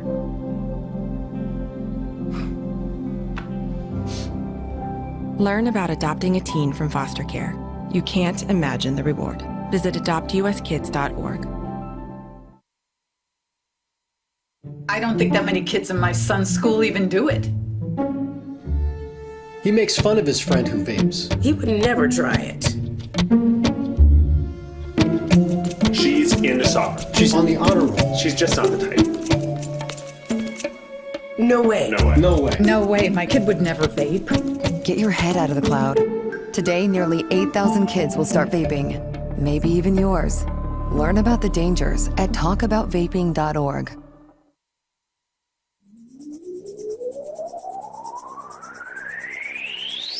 You're tuned to the Northern Light Webcasting Network and NLWN-TV. We use advertising revenue to make this service available to you.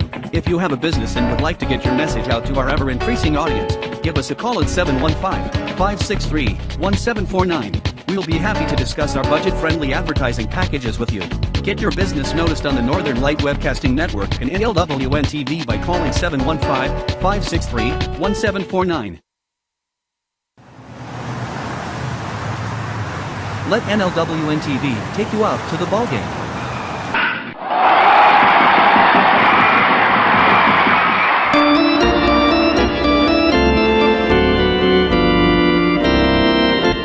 Our next broadcast will be on Saturday, May 10th, when we will bring you the Cavaliers taking on the Chippewa Falls Lumberjacks in a doubleheader from Carson Park.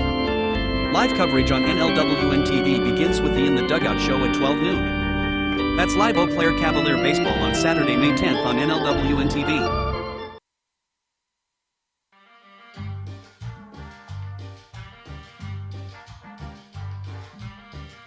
Adding your own flavor to fashion comes with age. Okay, Dad, look at you. Yeah, welcome. Hi. Forgetting how to add doesn't. Finding it difficult to work with numbers may be a sign of Alzheimer's. Are you okay? An early diagnosis can help improve the quality of life for your loved one. Learn the warning signs of Alzheimer's. Some things come with age, some others don't. Back here at Carson Park, pitching change for the Whitetails. Now on the mound is Sam Killian, also a former Cavalier. And they've got a bunch of defensive changes. McCune is over at third. Lisowski went to short. Or check that. Lisowski went to second. Webb went to short. And Schornbraun came into right field.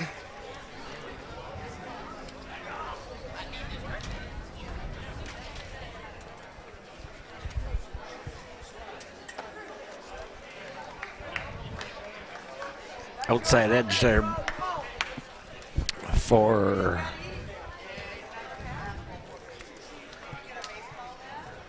the Cavs. 1-1's the count to Jerome Delikowski. There's a strike called.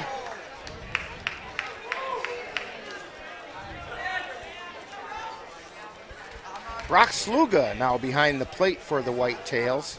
So we're going to have to take a peek and see who's out there in the outfield all the way around, because I'm not sure, to be honest with you. Foul ball back into the net. What a day to not bring the binoculars. Yeah. I gotta get my contacts changed to get eagle ones, so you can see like an eagle. Sounds like an Eagles song.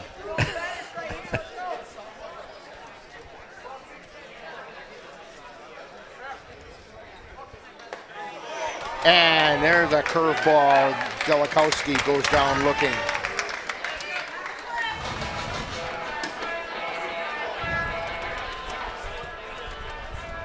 Numbers for Brandon Lisowski. He went 2 innings, gave up no runs, no hits, struck out 3 and walked 4. Now due up for the Cavaliers, Ashton Kroll, who walked his first time up. Swing and a miss, chased the high heat.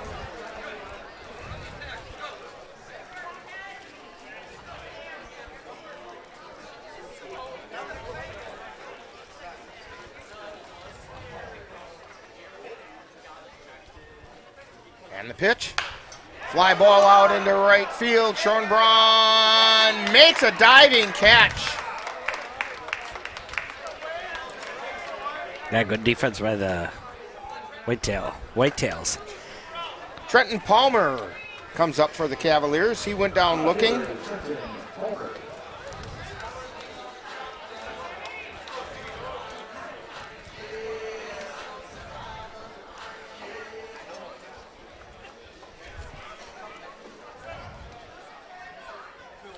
Killian at the belt and delivers.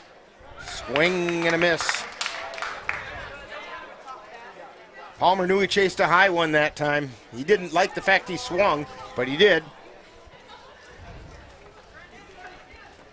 No balls and 1 strike. Pitch is high.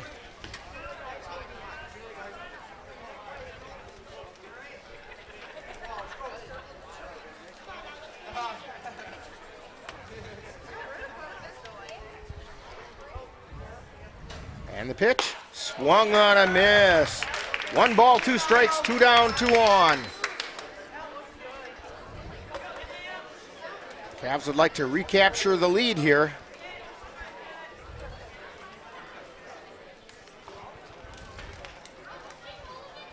And the pitch, that's inside. 2 balls, 2 strikes.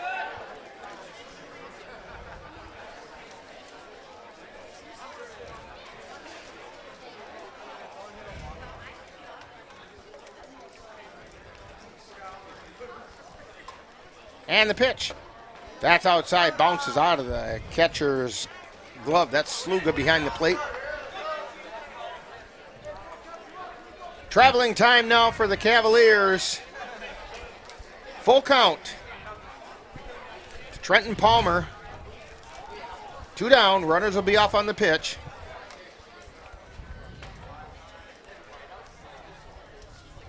The runners go, swing and a miss for strike 3.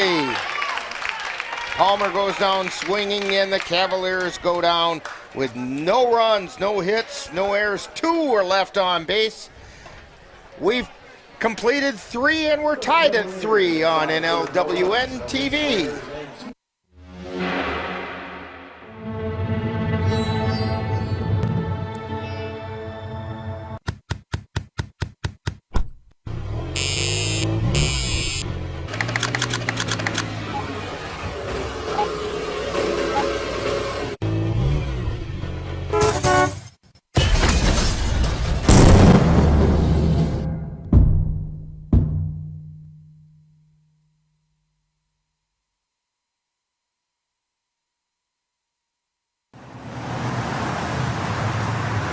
Let NLWN-TV take you out to the ballgame.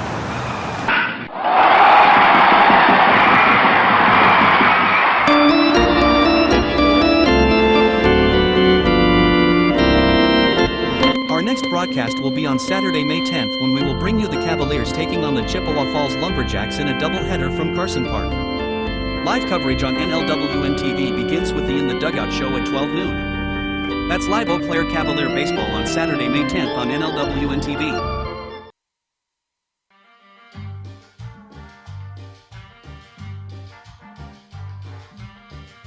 Adding your own flavor to fashion comes with age. Okay, Dad, look at you.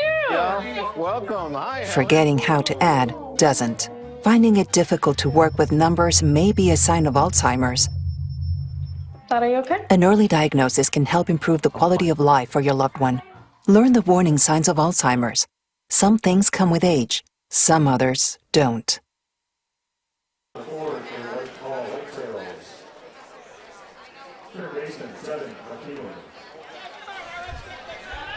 So Devin McCune to lead things off for the Whitetails. And he hits a foul back over the top of us.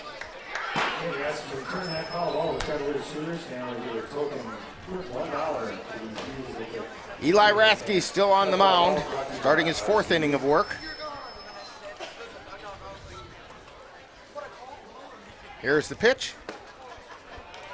That didn't miss by very much. Must have been just a little bit low. Cavs have a position switch. There's a fly ball out into right field. Backing up is Windishausen, and he makes the catch.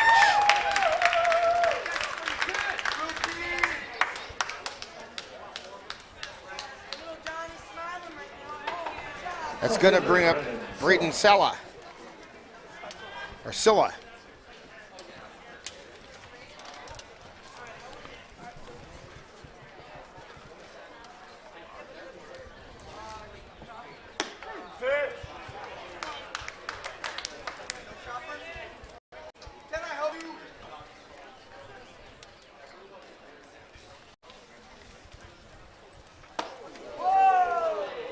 That pitch is inside.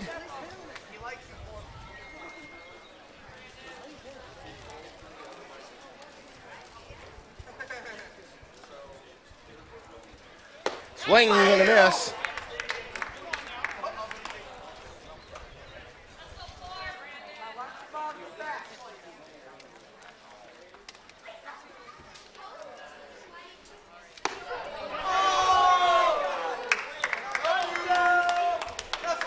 And Silla goes down swinging. Back to the top of the order for the Whitetails. Connor Weltzine.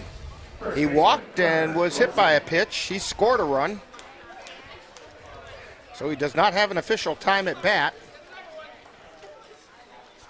Rathke delivers. That one's high for a ball.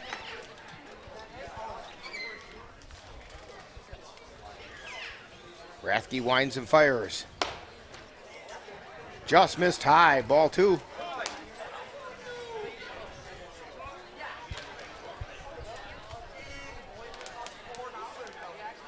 And the pitch. There's a strike at the belt.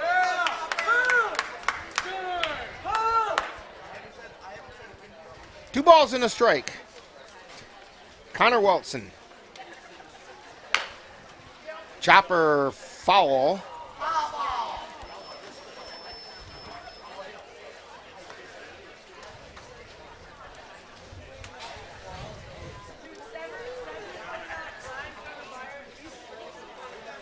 Counts even at 2 balls, 2 strikes, 2 down.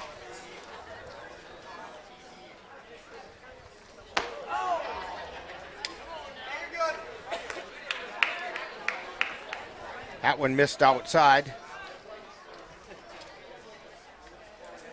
Full count now. And the payoff pitch is outside. Oh, strike 3 called on the outside corner. Wilson goes down, and so do the Whitetails. No runs, no hits, no errors, nobody left on base. So we have completed 3.5. And it's the Cavaliers 3, Whitetails 3 on NLWN-TV. In November of 2018, our daughter Jana passed away. The outpouring of support was unbelievable. Support that we received inspired us to start a foundation called the Jana Kelly Memorial Foundation. And through that foundation, we've given back in a lot of different ways, through projects, through different other charities that we've supported. We like to help Humane Association, and the Ronald McDonald House is something that's very near and dear to us. We've also recently, this last year, we actually built a tiny house. It's really exciting to be able to give back in different ways. to learn more or to help financially, would find us on Facebook or www.janakelly.com. I want to remind you that today's Cavalier game is being brought to you by Menominee Eye and Optical, with quality personalized care for you and your family. Your Napa Auto Parts store at 3580 Mall Drive in Eau Claire. Mom's Restaurant and Pub in Colfax. Comfort food the way Mom used to make it. Midwest Environmental Consultants, lawn care and soil testing experts for Western Wisconsin. Auto Vision Center, windshield repair and replacement on North Claremont Avenue in Eau Claire. And the Chippewa Valley Museum, where you can connect with the roots of the valley in Carson Park. Be sure to thank these fine sponsors for bringing you Eau Claire Cavalier baseball on NLWN-TV. Speaking of baseball, we have more baseball coming up tomorrow here on NLWN-TV, as we'll bring you the Colfax Vikings taking on the Spring Valley Cardinals. The bullpen show will begin at 4:40, and it's going to be followed by play-by-play action. That game will be in Colfax with the Colfax Vikings against the Spring Valley Cardinals. We have some really fun baseball lined up for you this summer that's a little bit out of the ordinary, and we'll talk about that in a little bit as well. So leading off for the Cavaliers, top of the order, Brayton Tillman. He singled and drew a walk. So he's 1 for 1. He scored a run.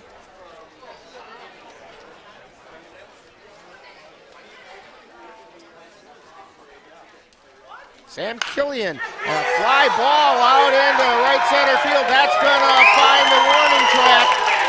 Tillman is going to round second. He's headed for third, and he's got a triple. Brayton Tillman puts it out on the warning track and has a triple to right.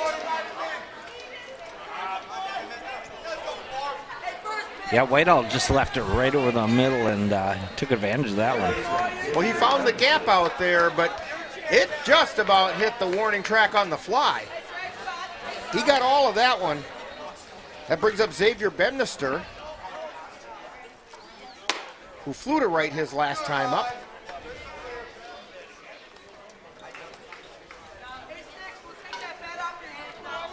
McEwen squeezing up a little bit. He's a little bit inside the bag at first. Or at third, I should say. And there's a strike called. That was a curveball over the inside corner. Bemnister took a look over at Rick Beyer and said, yeah, you were right.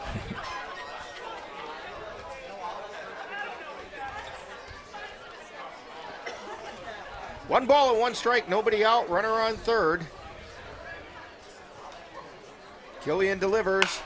There's a fly ball out into center field. It's shallow. Coming in is Steinen, and he makes the catch, and not quite deep enough for Tillman to do anything with.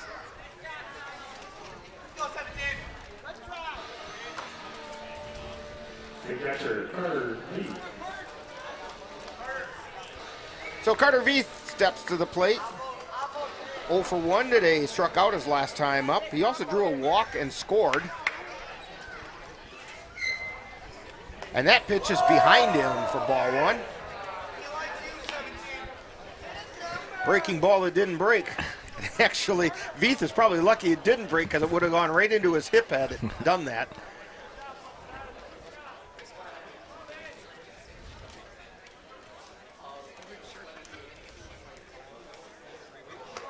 And that one was also behind Veith. Also got away from the catcher. Yeah, he had that breaking ball for that strikeout, and then he was trying to come back inside again. And he put two of them behind the back of Carter Veith. So looks for something away now. Catcher set up outside. Here's the pitch. Line shot, foul down the left field line. That ball brought to you by Winning in Sports. Located 3015 East Hamilton Avenue in Eau Claire. Sporting goods store that buys, sells, and trades wide variety of sports equipment, both blue and secondhand.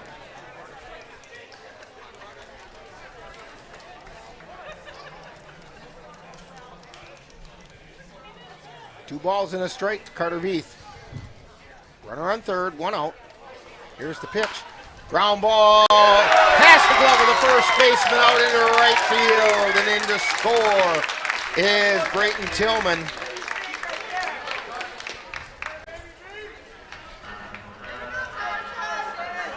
So give Veith a base hit. And that's going to bring up Carson Windeshausen. Windeshausen's 0 for 2, but he did pick up an RBI when he grounded to second back in the first inning.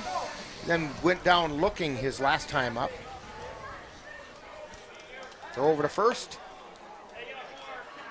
Veith is back in there.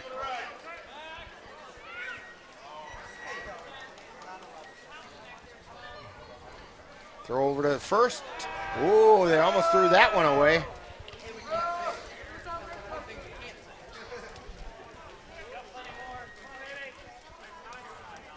Killian looks in for the sign. Goes to the belt. Throw to first. Veith is back in there. Yeah, Veith has got a pretty big lead. He's also got Killian's attention.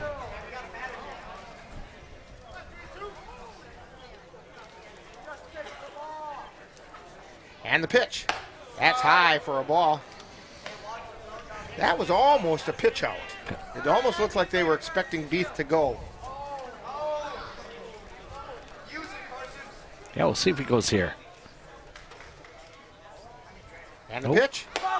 Outside for a ball. 2 balls, no strikes to Carson Windeshausen.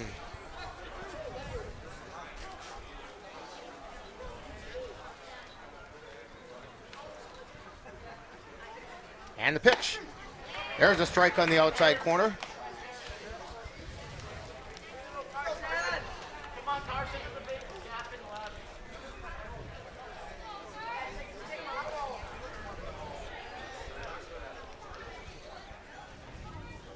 And the pitch.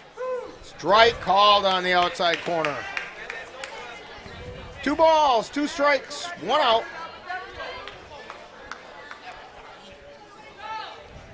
Windy does not want to go down looking again. That's outside. Count goes full.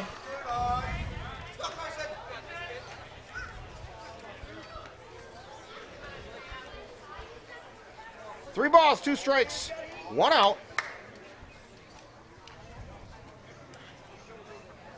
Veith takes his lead. Here's the pitch.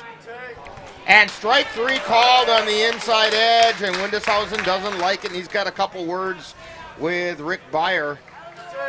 And he nods his head and walks away. Nothing to get Beyer upset about. That's going to bring up Cole Timon with 2 out. Timon hit a sacrifice fly and drew a walk, so he has no official at-bats yet, but he does have an RBI.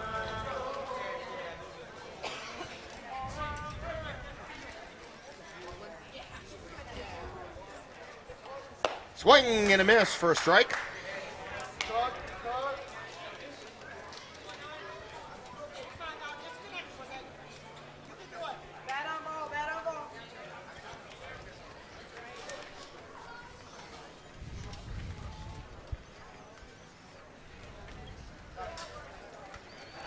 Throw over to first, and Veith is back in. You know, Veith does kind of have the temperament of a catcher and has no problem getting that uniform dirty.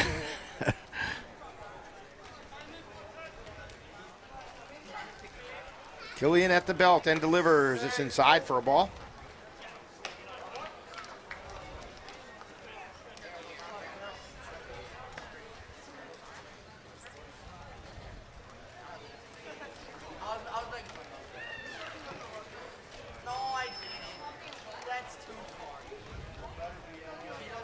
The 1-1 pitch is inside.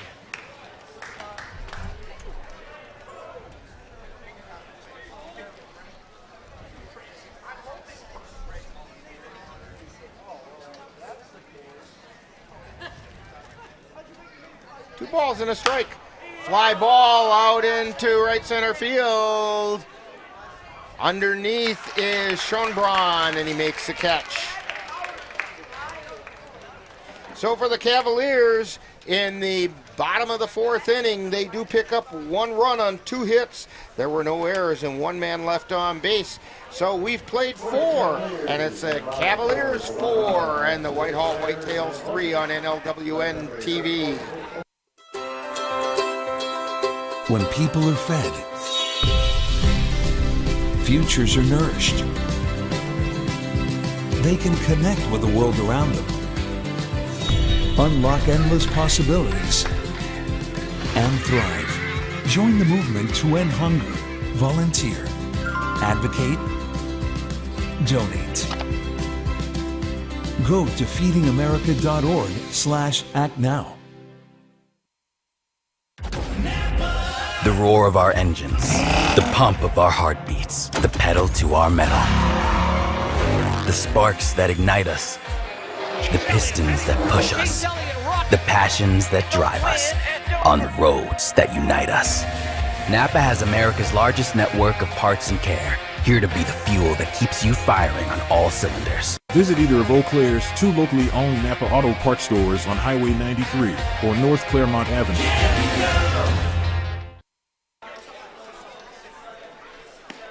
Back here at Carson Park, you know, I mentioned we're going to have some very interesting baseball coming up this summer. Baseball in the style of the 1860s. Dan, this could be a lot of fun. We're going to be covering the Menominee Blue Caps. It's either going to be 6 or 7 select games for the Blue Caps, and we're going to start things off on June 23rd. It'll be a delayed broadcast. We'll be covering them on Mondays on a pre-recorded basis, but Menominee Blue Caps play baseball. It's vintage baseball in the style of the 1860s, and on Monday they will be playing in the Menominee Baseball Festival, and they'll be playing the Flat Rock Bear Clan out of Michigan and the Fillmore Fungi from Minnesota. And the first pitch is a called strike. So I better get out my knickers, if I have any knickers. And this is Sam Killian at the plate. Number 10.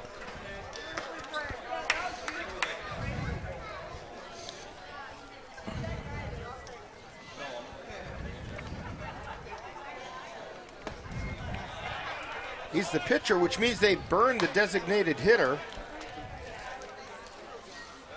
I need a bat like that, pink and blue.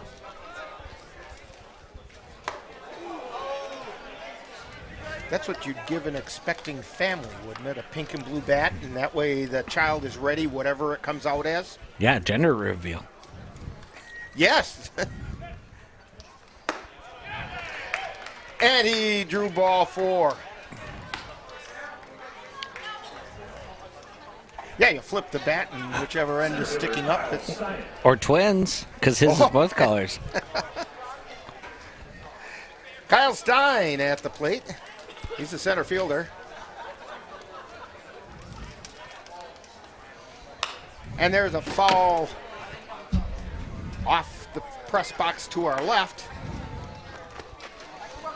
See, they're sighting in on us here, Dan. Little left, little right.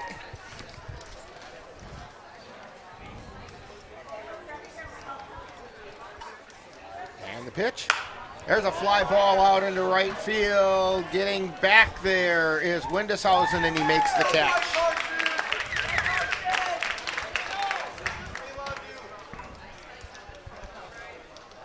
So Killian has to trot back to first base, and that's going to bring up Jake Bierke, or check that. Number 11. No, it's Sherbrun.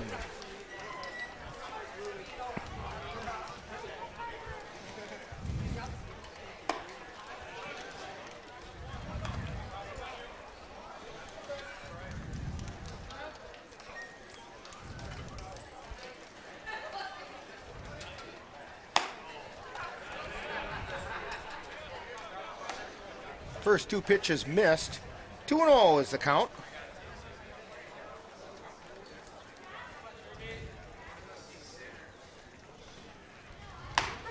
There's a strike on the outside corner.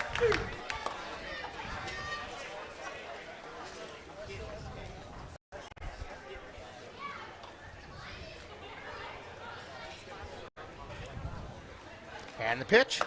That's outside.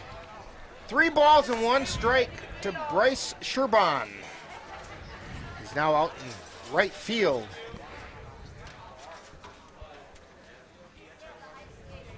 And the pitch. There's a foul ball back into the net off to our left.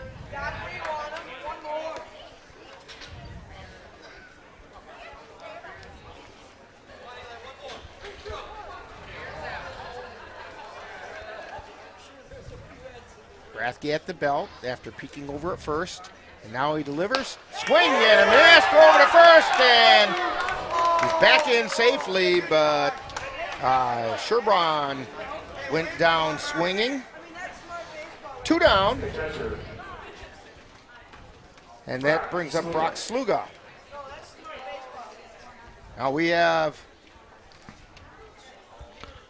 managers want to have a talk with each other for the Whitetails. To be going out to the bullpen? Or I think we're going to get a courtesy runner for Killian. And we do. It's Aiden Sansala is the courtesy runner.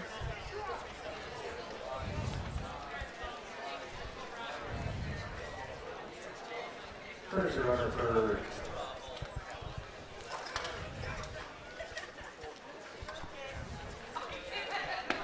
and the first pitch is a called strike to Sluga.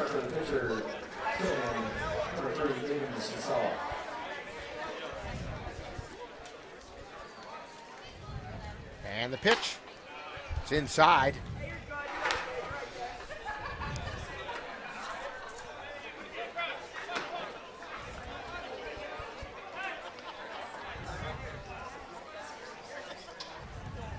Rathke looks and delivers.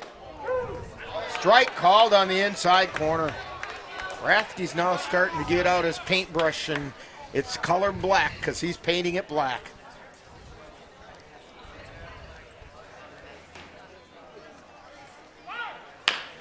And a high chopper to Bemnister at third, throw over to first in time. So for the Whitetails, no runs, no hits, no errors, 1 man left on base. We've completed 4.5, and it's the Cavaliers 4 and the Whitetails 3 on NLWN-TV. Mom's Restaurant and Pub in Colfax has just what you need when you have that craving for a home-cooked meal the way Mom used to make it. Mom's is open from 7 a.m. to 3 p.m. daily and until 9 on Fridays with a complete breakfast menu. Lunch includes sandwiches, salads, wraps, and burgers, along with Mom's comfort food favorites, and don't forget dinner on Fridays with Mom's famous fish fry. The coffee always hot, the breakfast always delicious, and lunch puts a smile on your face. 225 Bremer Avenue, Colfax. Call 715-962-4617. That's Mom's Restaurant and Pub in Colfax. Honey, the kids are antsy. What can we do that will keep all of us entertained and won't break the bank? How about we take them to the Cavaliers game? Tickets are inexpensive, there's popcorn, hot dogs, and other baseball treats, and great baseball action. That's right, Eau Claire Cavalier Baseball, your best choice for affordable family entertainment. Check out the schedule at www.eauclaircavaliers.org.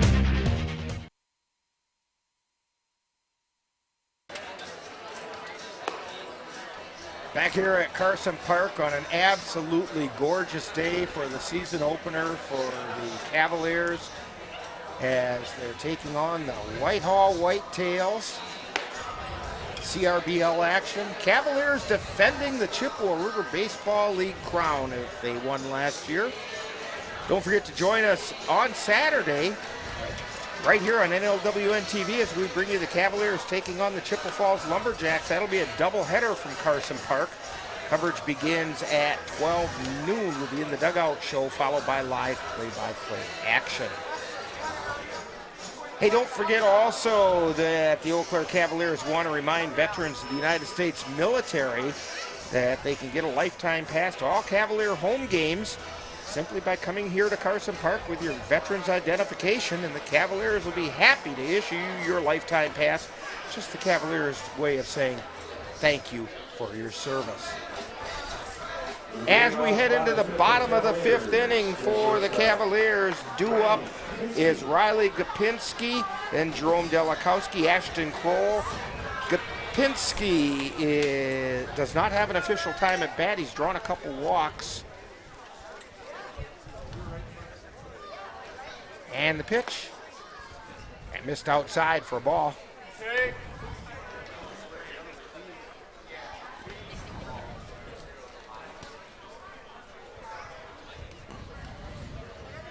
Here's the wind by Killian, and the pitch is low. 2 balls. What are you dropping over there, Dan? Right on my toe. You're throwing your phone onto your toe. That was a curveball right there. Here's the one, the 2-0 pitch. Foul back off to the right side. Came right back out. Well, there's a railing that runs around the roof here right above the press box, and it bounced off that railing and went right back down again.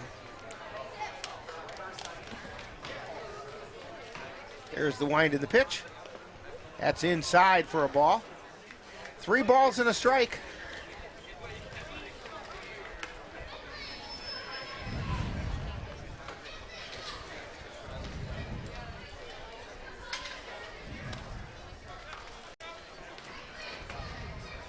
Here's the wind in the pitch. Outside ball 4. That's a 3rd walk drawn by Gopinski. That'll bring up Jerome Delakowski.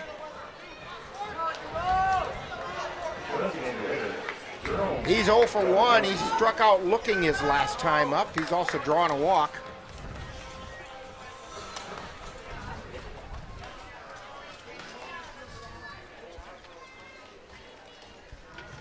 Gillian looks over at first and delivers.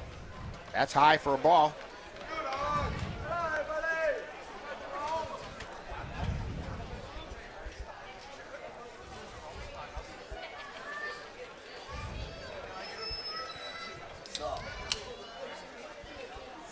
And the pitch. That's a strike on the outside corner. I got Dan's first sideways glance of the season on that one. Maybe caught the front edge. It's close. 1 ball, 1 strike. Throw over to first, and Gopinski's back in safely.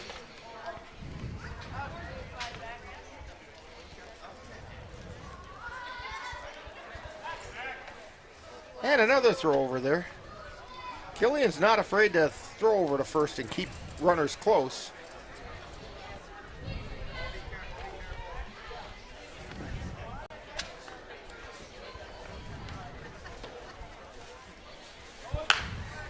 And a ground ball foul off the hand of Ryan Bemnister. If he'd have had a glove, he'd have made the play. He's playing that 1860 style ball where they don't have gloves. Yeah, that'll be kind of interesting to go to because I've never been to a game. I think you're going to have fun at this. As long as they got hot dogs. Well, I can't promise that, but I would bet. Throw over to first, and Gapinski's back in safely.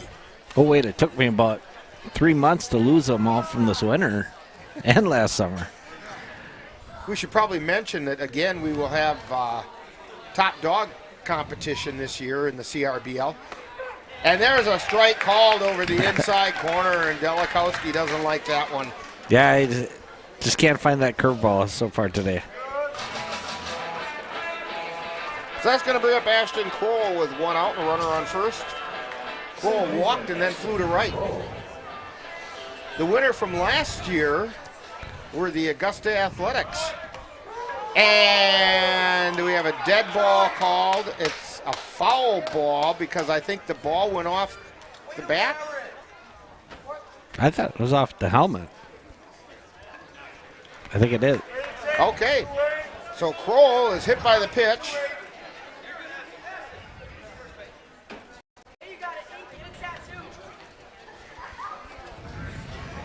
That moves Gapinski over to second. And it'll bring up Trenton Palmer, who has struck out twice, once looking, once swinging. Yeah, we gave the award for last year's Top Dog Award to the Augusta Athletics a week ago. We went down to Augusta for their game against the Eau Claire Bears and made the presentation before the game. Dan and I were there. And there's a called strike on the inside corner. And Dan, you got a special privilege there. You got to throw out the first pitch. Yeah, that was a fun little moment there. Thanks to Augusta for letting me do that. That pitch is inside for a ball. I didn't look that bad, did I? Actually, you came close enough to throwing a strike on that the Augusta manager goes, wow. And I turned to him and said, sign him.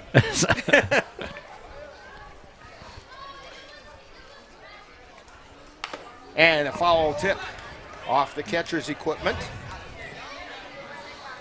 A ball and 2 strikes. Yeah, they turned that into a whole event that day. They were giving away packages of hot dogs between half innings. And it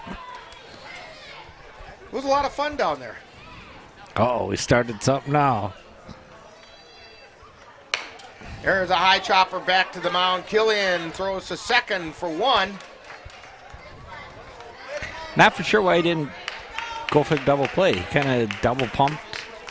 I think it was because he wasn't sure if anybody was going to be on the bag. So at any rate, Palmer gets on a fielder's choice. 1-6.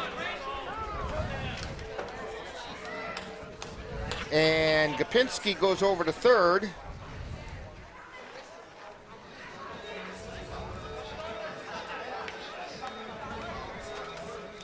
Takes us back to the top of the order for the Cavaliers. Brayton Tillman tripled his last time up. He's 2 for 2 on the day. You gotta be quicker than that one, buddy. He scored twice.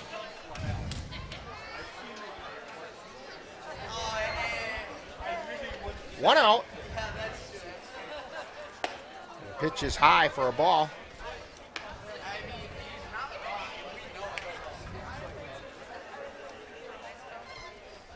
Palmer takes his lead at first. Gapinski at third. And the pitch. And that got Palmer in the shoulder.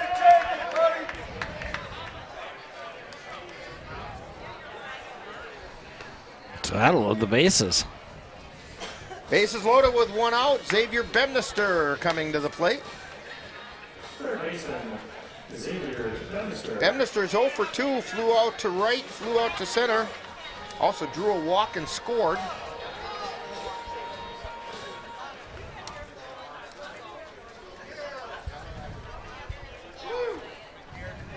Cavs looking to... There's a line shot out into left field. It falls in along the line. 2 runs come in to score. And Bemnister with a 2 RBI single.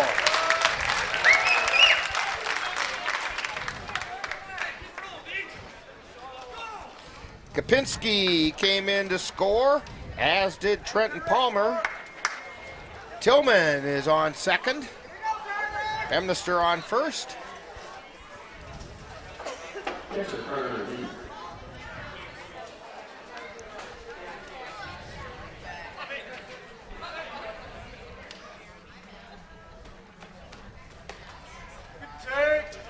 And that pitch is low for a ball. Carter Veith at the plate. He's 1 for 2. Singled his last time up. Drove in a run in the process.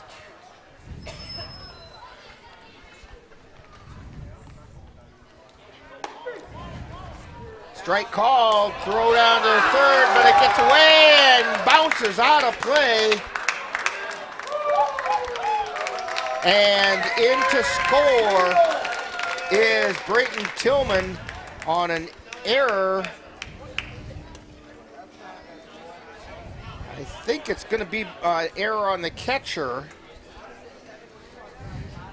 because that throw was a little bit on the low side.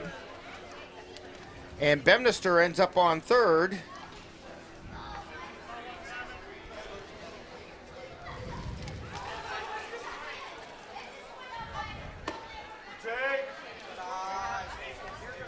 And that pitch is outside. Cavaliers on top 7-3.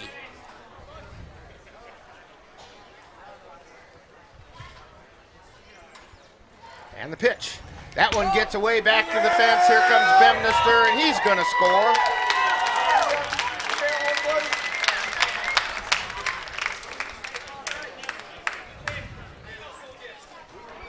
So the bases are now empty with 2 down. Carter Veith at the plate. Yeah, well, we were talking about earlier about just throwing the ball instead of trying to place it. That's exactly right.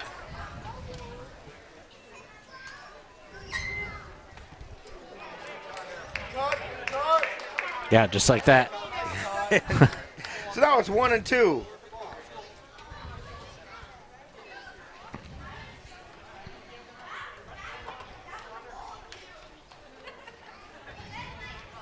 Here's the wind in the pitch. And that one went off the side of his leg. And Veith hustles down to first.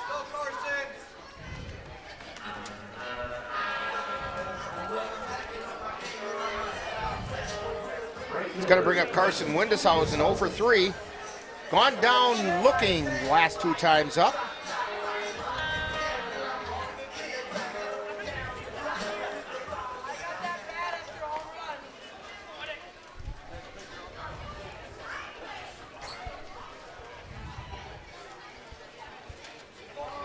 And that pitch got Windeshausen. Yeah, he's trying to do that little curve ball, and it's just not coming around. That's going to bring out Pete Bartengale to the mound. So they're going to have a little bit of a talk. I don't know where they're at pitching-wise.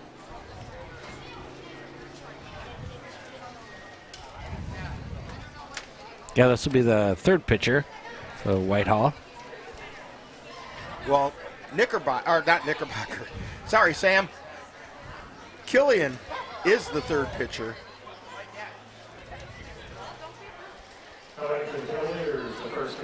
And they said everything they needed to say, so Sam Killian stays on the mound.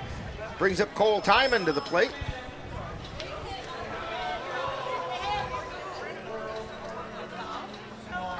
Two runners on for the Cavaliers, Carter Veith and Carson Windeshausen. Pitch is inside for a ball. He wasn't trying the curveball that time, it's just a fastball that missed in.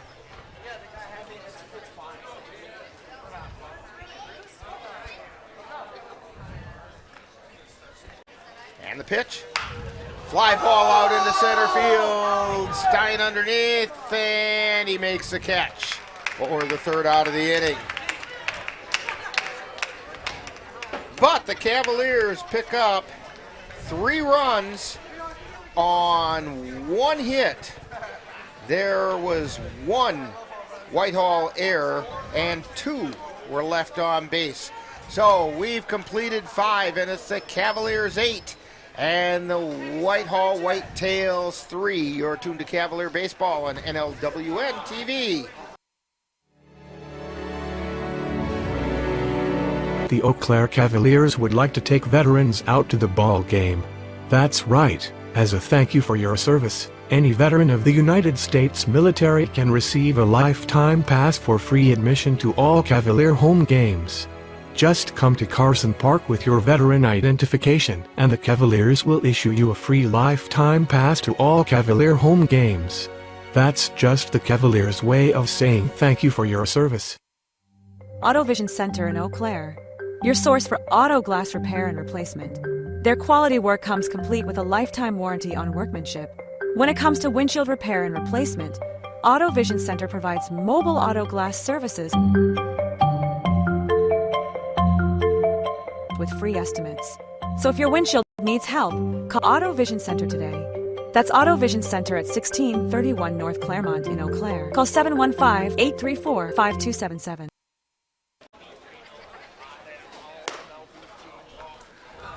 Back here at Carson Park, going into the 6th inning, Cavaliers holding an 8-3 lead over the Whitehall Whitetails. Due up for the Whitetails is Brandon Lasowski, Tyler Webb, and Devin McCune. Eli Rathke starting his 6th inning of work.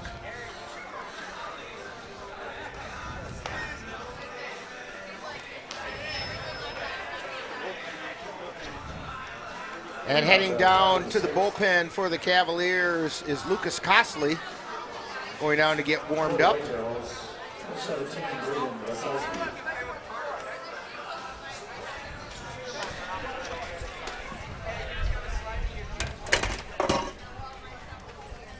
Little breeze came through and started blowing things around in here.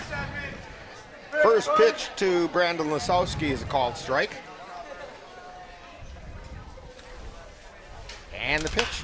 Fly ball, right field, foul. 0-2 is the count.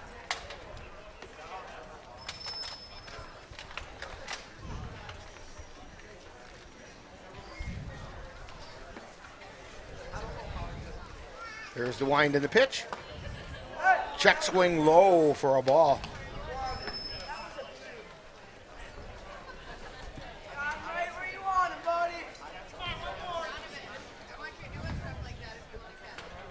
Here's the wind in the pitch.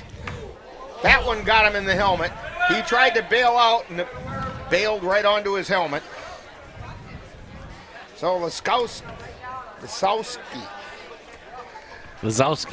Something like that. Is hit by the pitch.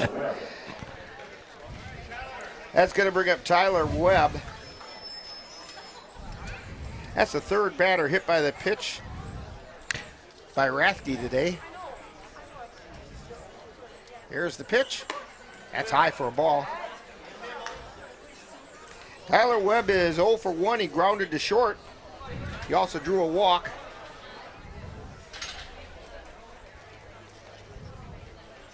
And the pitch. That's in the dirt and gets away from Veith and down to second. Goes Lasowski.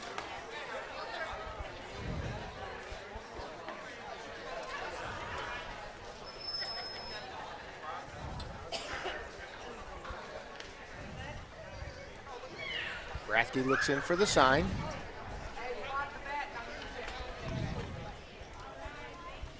And the pitch. That one missed inside.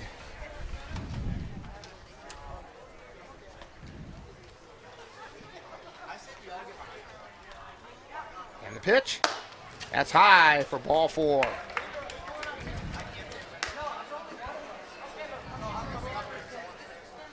And out comes manager Ryan Bemnister to talk with Eli Rathke. Probably just a defensive thing. That's my guess.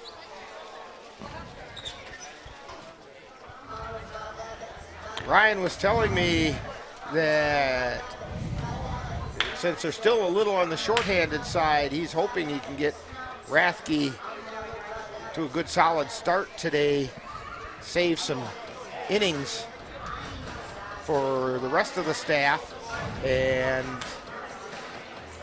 he's leaving him in.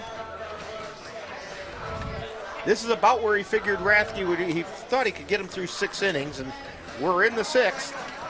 For the Whitetails. So now batting is Devin McCune.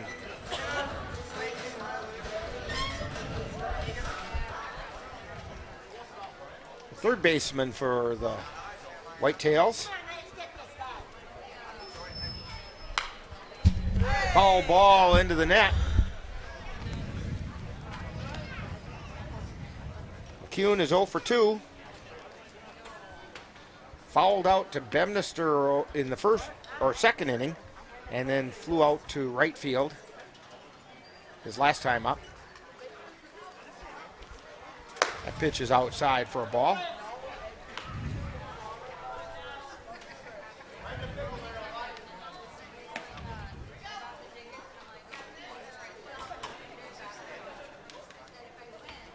Rathke delivers. It's outside, ball 2. 2 balls and a strike, nobody out. Runner on second, runner on first.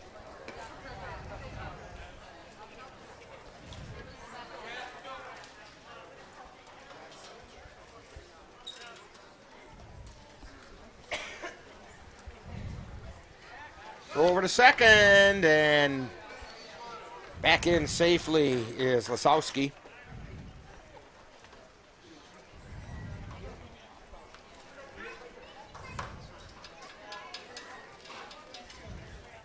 Rathke looking over at second and delivers. Foul ball, that was heading for us. Ben was ready to dive below the bench.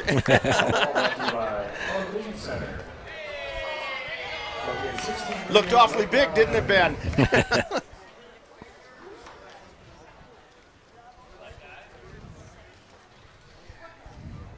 Rathke delivers. Another foul. Yeah, you just never know up here. You don't. Sometimes it looks like it's going to go over, and all of a sudden it'll just come through the window. You just simply have to be paying attention. And the pitch. That's high and away. Count goes full with nobody out.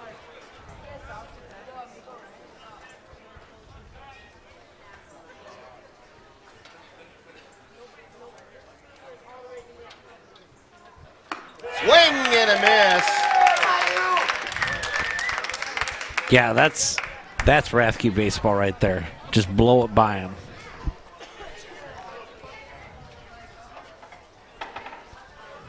So, stepping up as a pinch hitter, Aiden Sensala.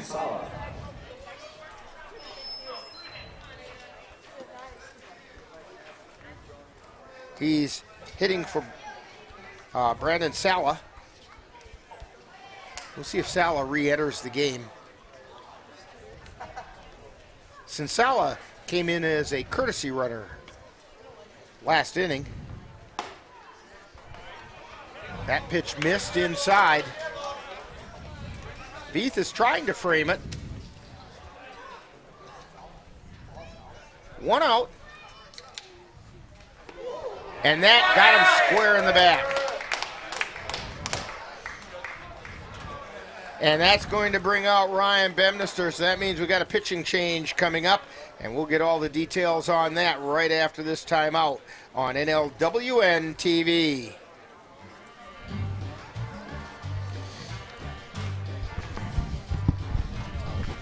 Adding your own flavor to fashion comes with age. Okay, Dad, look at you. Yeah, welcome. Hi. Forgetting how to add doesn't. Finding it difficult to work with numbers may be a sign of Alzheimer's. Dad, are you okay? An early diagnosis can help improve the quality of life for your loved one. Learn the warning signs of Alzheimer's. Some things come with age, some others don't.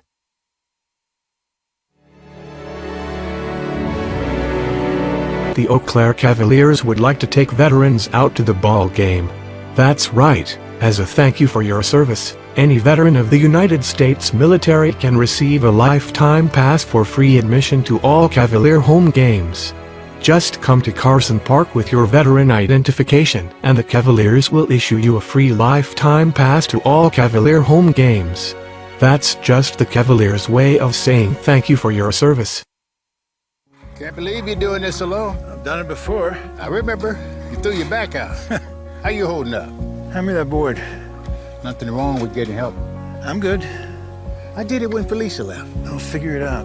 I know you will, but you don't have to do it alone. That's all I'm saying. If I promise to look into it, will you drop it and help me build this fence? Now you need my help. It can be a real pain sometimes, you know that? Mm-hmm. If you or a veteran you know needs support, don't wait. Reach out. Find resources at va.gov/reach.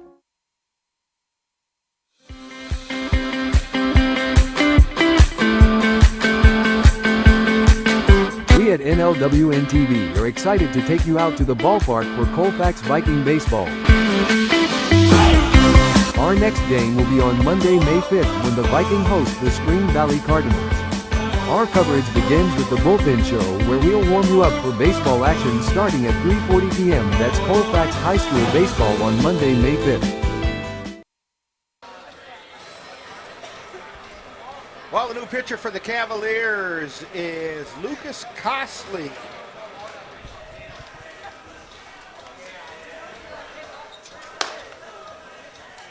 Very effective pitcher 2 years ago. Actually, in his 2 appearances last year, he pitched well. Didn't get much run support. For Eli Rathke, he went 5 1/3 innings, gave up 3 runs, none of which were earned, on 7 strikeouts and 5 walks. He hit 4 batters. And I'm looking, and believe it or not, right now Whitehall has no hits. I'm not going to say what that could mean. Yeah, it's a good start for the season for the Cavaliers. Pretty good. There's a little bit of control issue, but they weren't catching up with them. So the first batter to face Costley is Weltzine, top of the order. He's 0 for 1, went down looking his last time up. He's also been hit by the pitch and drew a walk. There's a strike on the inside corner, Costley fastball.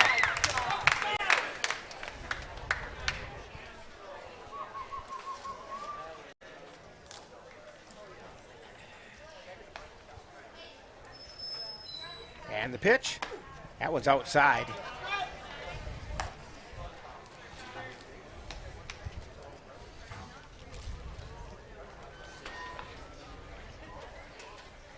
Costley at the belt.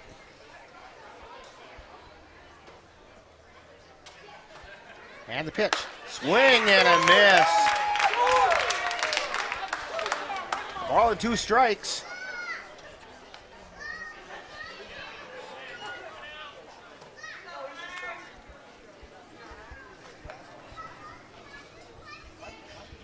And the pitch.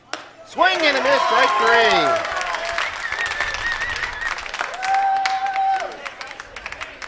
That'll bring up Sam Killian, the pitcher. He walked his last time up.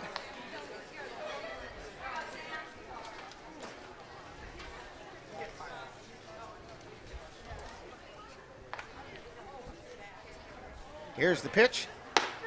Strike called on the outside corner.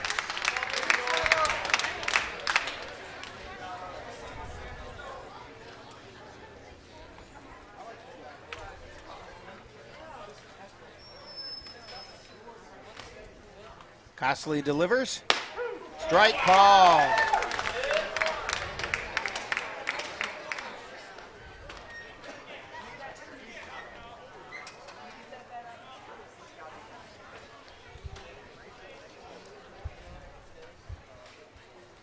And the pitch.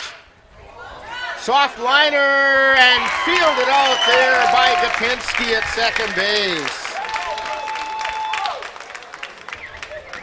For the third out of the inning.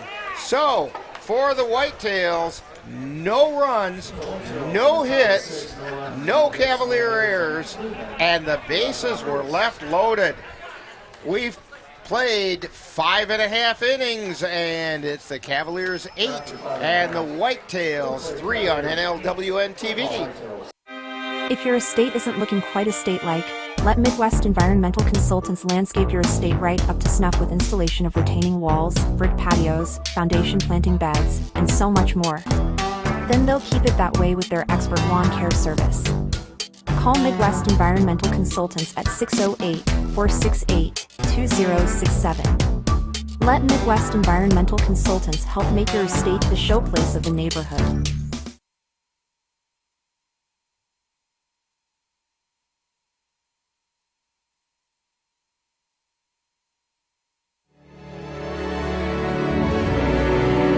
The Eau Claire Cavaliers would like to take veterans out to the ball game.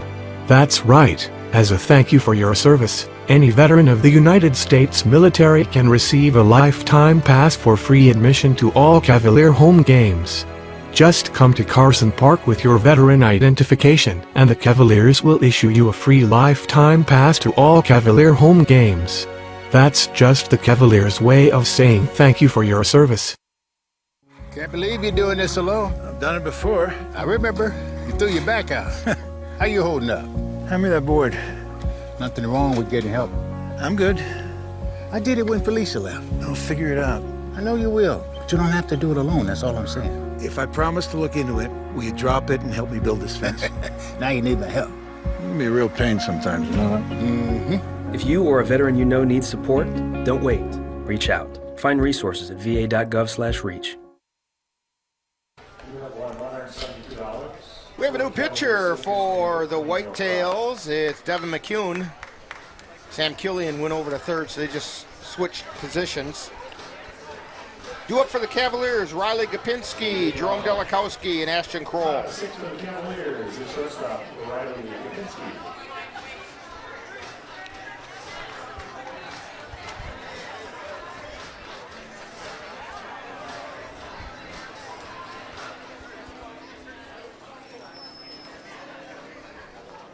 And the first pitch is low for a ball.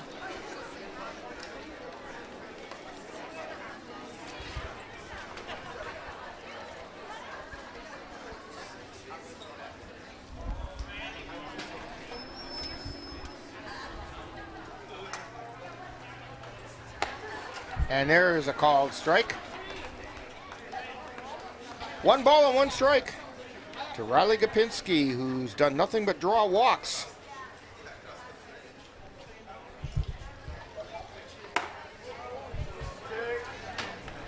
Tried the curveball and it wasn't there.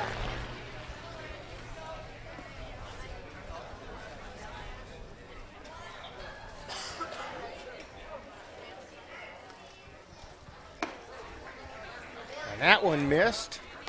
3 balls and a strike. A hitter's pitch now coming for Gopinski.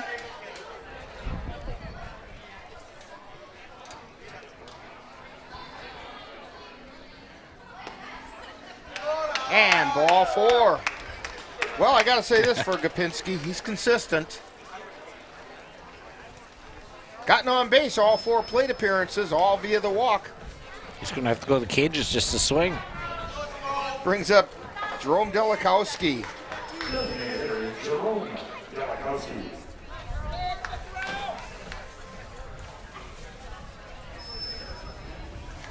And the first pitch is low. Throw down to second.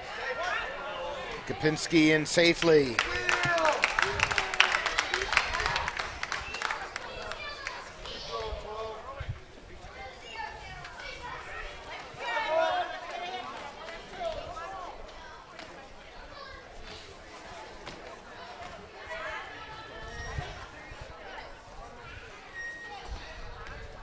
And the pitch.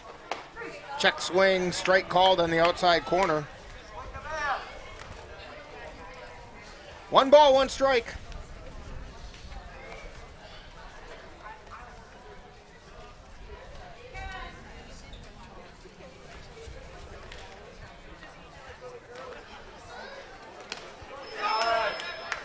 And that one gets away, and over to third goes Gopinski.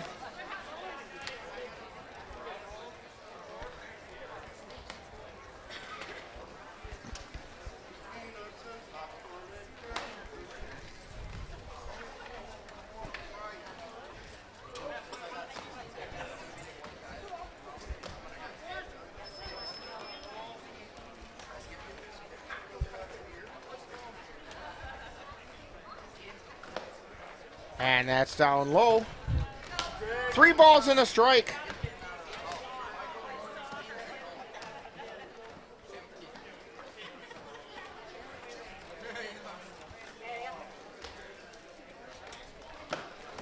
Swing and a miss.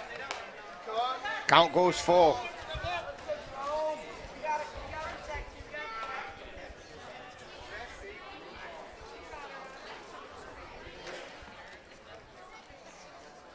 McCune at the belt, and the delivery. Chopper foul down the third baseline. Got the numbers now for Sam Killian.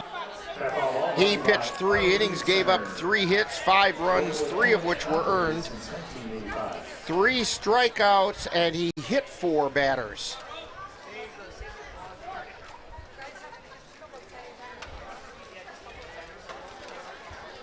Three balls, 2 strikes, a payoff pitch. And Jerome Delikowski gets hit by the pitch. Yeah, you know, these pitchers, for a while there, probably in the second inning, they're getting that little inside breaking ball or curveball, and they've been trying to go back to it, but they can't get inside. Keep hitting everybody. That's the, I believe, 5th Cavalier hit by a pitch. And what's the old adage we say? If you can't hit the ball, let the ball hit you. They're putting that to play. Delikowski at first. They'll heal. Gopinski at third. And the pitch. Strike called on the outside corner to Ashton Kroll. Kroll has walked. He was hit by the pitch, and he's flown out to right field. And the pitch. Fouled off the catcher's mask. No balls, 2 strikes.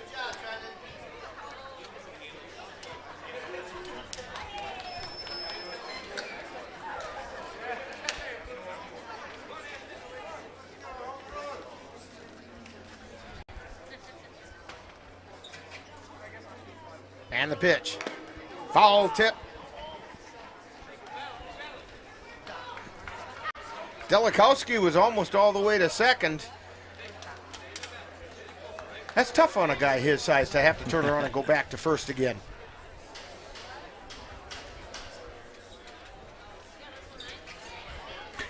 I noticed he don't have the knee brace on this year, so. He's a little faster. Yeah. And the pitch. Check swing, grounder out to first, throw over to second for 1. And they say he beat the throw. Now, my goodness. I talked with Jerome Delikowski earlier, and he said that if he could have a superpower, it would be speed because he doesn't have any. Well, he just beat out a fielder's choice double play, and he beat it. That's a base hit for Kroll. Yeah, Whitehall did a little double pump. He was going to go to first at first, and then by the time he threw the second, it was too late. And Gopinski came in to score. So Kroll on second. Or check that. Delikowski on second. Kroll on first. Trenton Palmer at the plate. First pitch was a strike.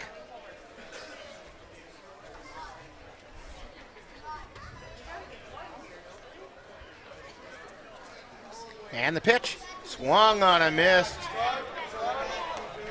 Big swing that time by Palmer.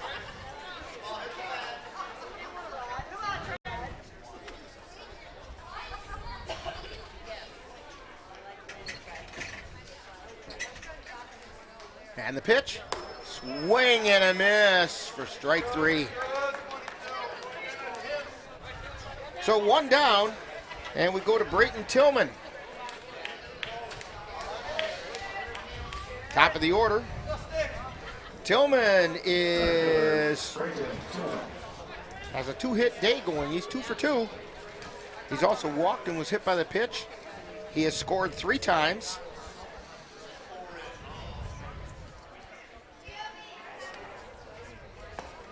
That pitch was outside.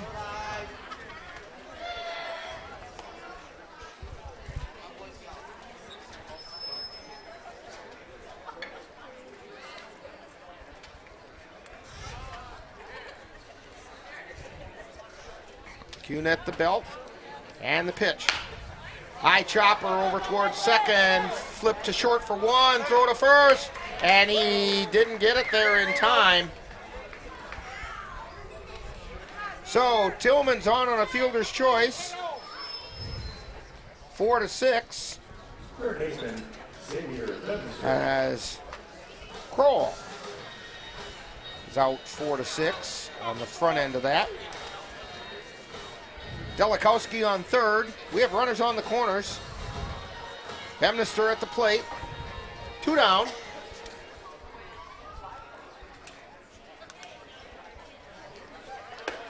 And the first pitch is a strike on the inside corner, and down to second goes Tillman.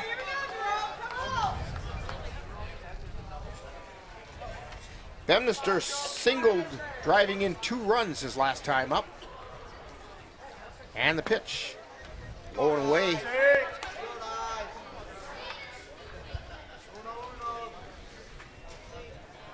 One ball, 1 strike.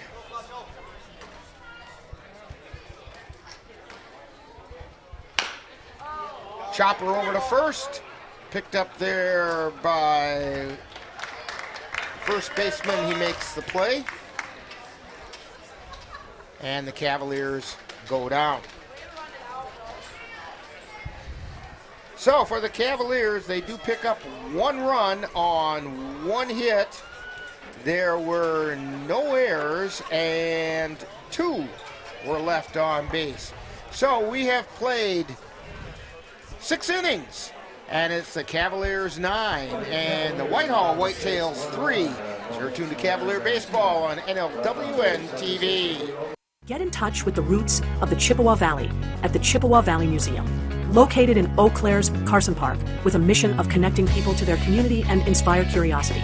From reinventing the Chippewa Valley, a century of change in farm life, the Farmhouse Theater, along with the Wisconsin Logging Museum and Logging Camp. Also, the Chippewa Valley Museum features special temporary exhibits and traveling exhibits, as well as web exhibits. The Chippewa Valley Museum is open Tuesdays through Saturdays. Call for more information at 715-834-7871.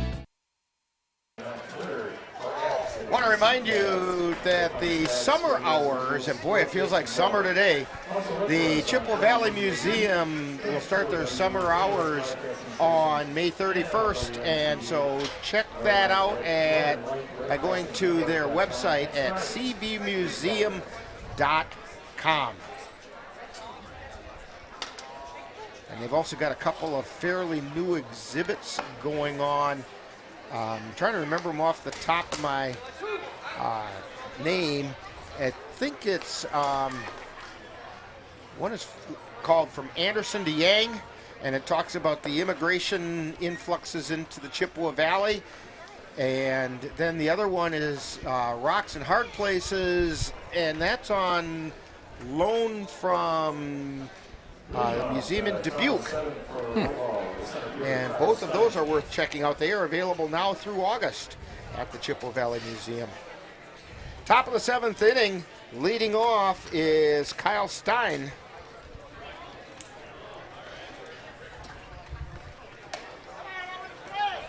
And the first pitch is outside by Lucas Cosley.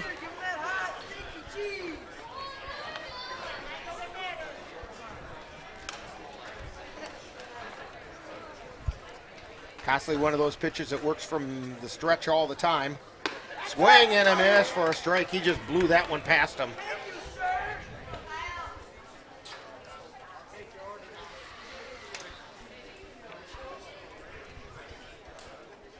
And the pitch. Fly ball out into left field, ranging over and making the catch out there is Trenton Palmer.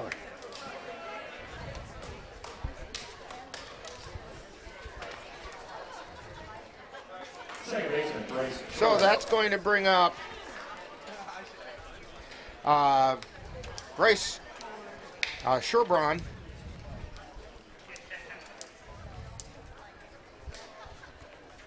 Struck out his last time up.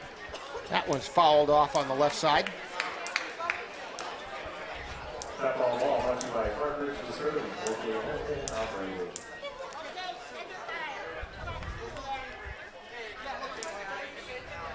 Costley at the belt. And he delivers. Strike called on the outside corner. Yeah, I will say this, Dan. If you're hitting against Costley, you better pick it up quick. Yeah, his fastball doesn't look fast, but it gets there pretty quick. But it makes a good pop in that glove. Line shot foul on the left side. That ball brought to you by Madison Street Auto Body, located 430 East Madison Street in Eau Claire.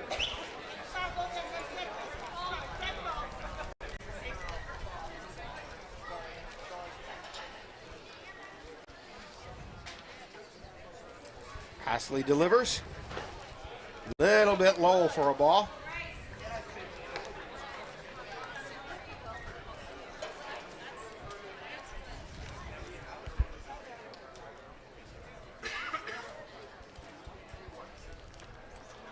The 1-2 pitch.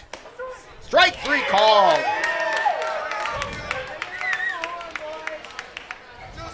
Yeah, Carter knew that already before the ball got across the plate. Brock Sluga is coming to the plate. He's 0 for 2, grounded into a fielder's choice his first time up, and grounded out to third. He also hit a sacrifice fly, scoring a run. Swing and a miss, strike one.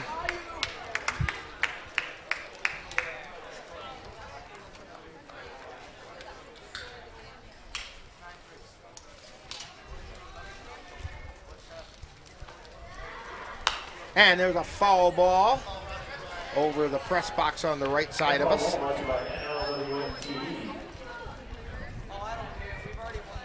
want to thank Steve Kent for giving us a mention there to the people in the crowd.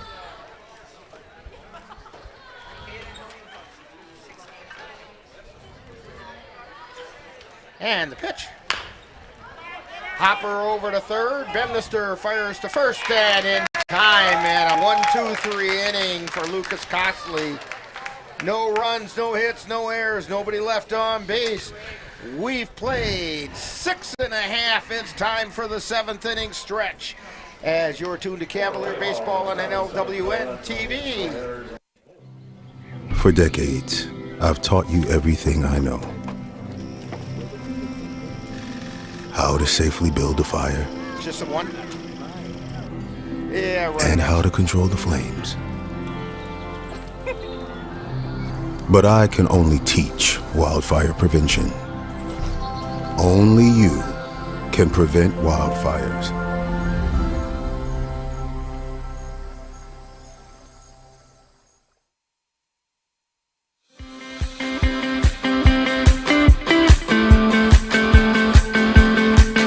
We at NLWN-TV are excited to take you out to the ballpark for Colfax Viking baseball. Our next game will be on Monday, May 5th when the Viking host the Spring Valley Cardinals.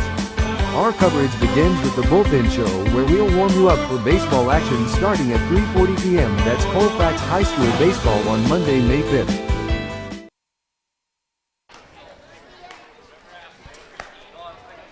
And we're back here at Carson Park. Rick Olson along with Dan Petchow doing double duty today on the camera and providing color commentary. And Ben Ryder on the computer. And it's his rookie shot at using the computer, and doggone it, I think he's doing a pretty decent job of it.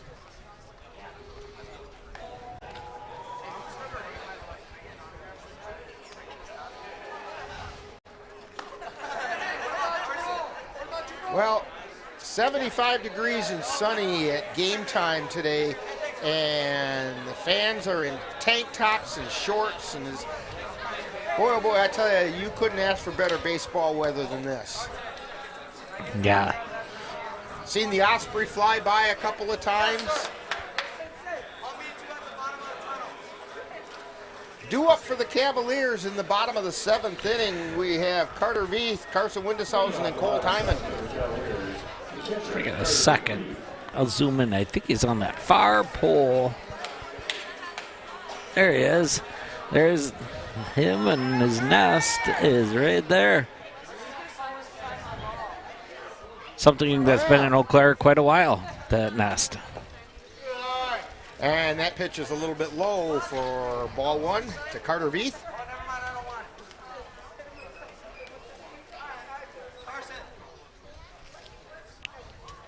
And here's the pitch. Fly ball out into center field. It's shallow coming in. Stein makes the catch.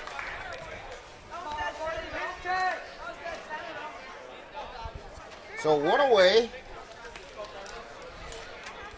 It's going to bring up Carson Windeshausen. 0 for 3. Grounded to second, but drove in a run doing that. Struck out twice and was hit by the pitch his last time up. Swing and a miss for strike 1.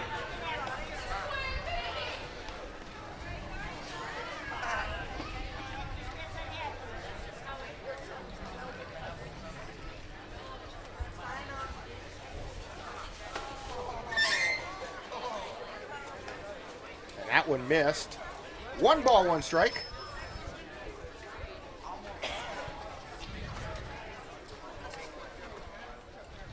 Here's the wind in the pitch.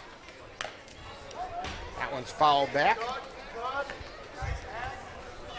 Don't forget, after today's game, manager Ryan Bemnister will be coming up to have a talk with us during Talkin' Baseball. It's always interesting to hear his reaction to the game. Win or lose, he comes. Fly ball, that one's deep. It's way back, and it's out of here. A home run. No, they're saying the ball was in play, and they tagged him out at first. Where did it go? I am totally dumbfounded. I thought I saw it through the left field fence.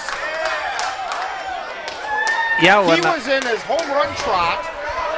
And the left fielder turned his back and started running towards the fence. And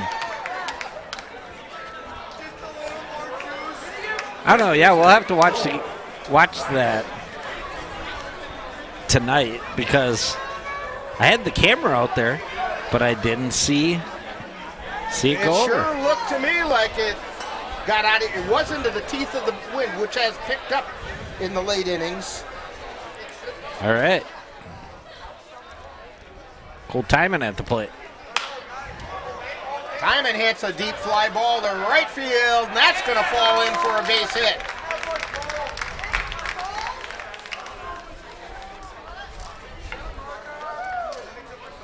It must have caromed off the wall. Off the top of the wall or something. Yeah. Because that looked to me like it got out of here. But we're looking at a white baseball against a white background to the wall. That's close to my theory of the tornado with the wind. Yeah. Pulling it back in. There's another hit. And that's foul down the right field line.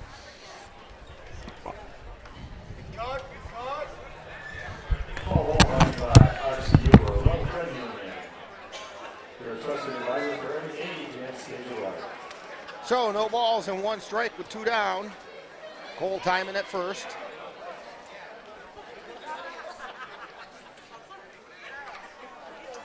And the pitch. There's a strike called. Riley Gopinski.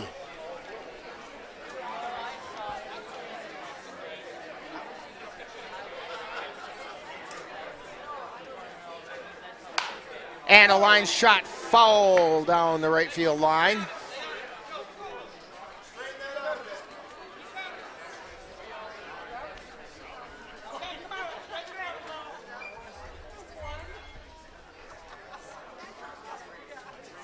We're in the bottom of the 7th inning.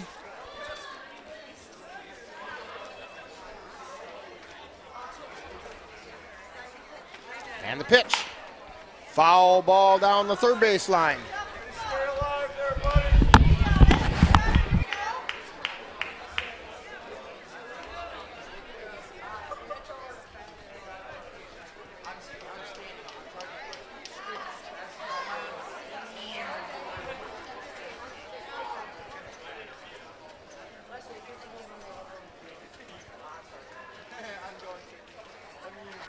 And the line shot out into right field, but back to field it is Lisowski for the third out.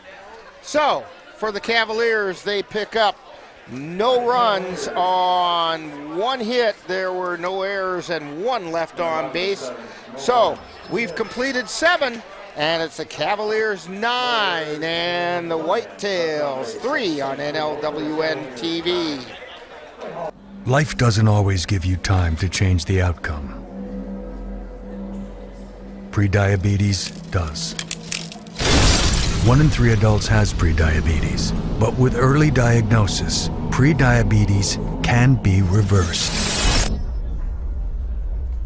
And you can change the outcome. Take the 1-minute prediabetes risk test today. Go to doihaveprediabetes.org. I'm Chris Jakovic. I served in the United States Air Force and I deployed 3 times. So in 2017, I was serving as an Air Force First Sergeant. Our motto in that role is my job is people, everyone is my business. But unfortunately in that year, I would lose my own brother, Lance Corporal Adam Jakovic, to suicide. The majority of veteran suicides are from guns. I store my weapons securely, not only for myself, but for my family. My service never stops. We appreciate your help as you leave Carson Park Stadium today. Please pick up any garbage in your vicinity, placing on the property. So we head to the 8th inning here at Carson Park. Cavaliers with a 9-3 lead over the Whitehall Whitetails. Due up for the Whitetails is Braden Lisowski. Dan, why on earth do I have so much trouble with his Lisowski. You know, it's because you didn't have to call it for many years barrel racing when I was announcing barrel racing. Were you saying is a relative of his is a barrel racer? There ain't a ton of Lisowskis, but yeah, I know a few that barrel race. Well, he steps to the plate. He'll be followed by Tyler Webb, and the first pitch is a called strike. And then Devin McCune will come up.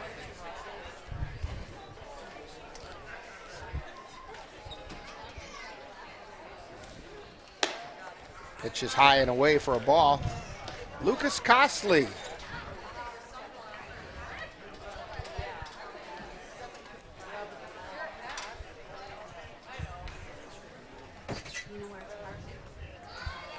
Swing and a miss. Strike 2. 1 ball, 2 strikes.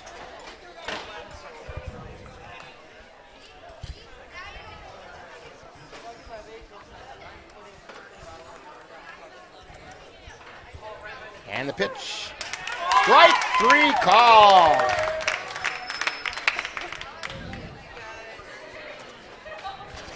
That's strikeout number 3 for Lucas Costley.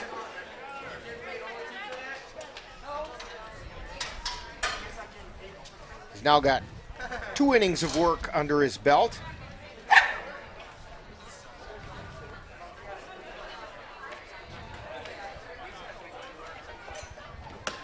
That pitch is outside to Tyler Webb. Webb is 0 for 1, grounded to short. He's also drawn a couple walks.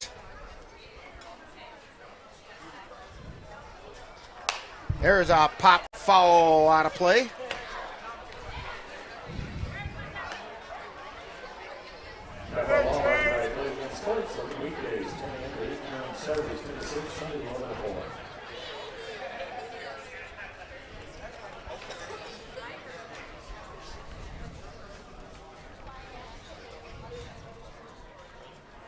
And the pitch. Strike. Called. Yeah, right down the pipe. right at knee level. 1 ball, 2 strikes.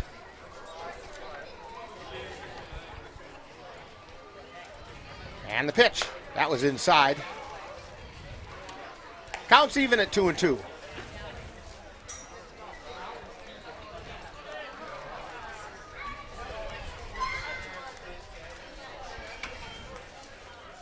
Costley looks in for the sign and delivers. Foul back into the screen.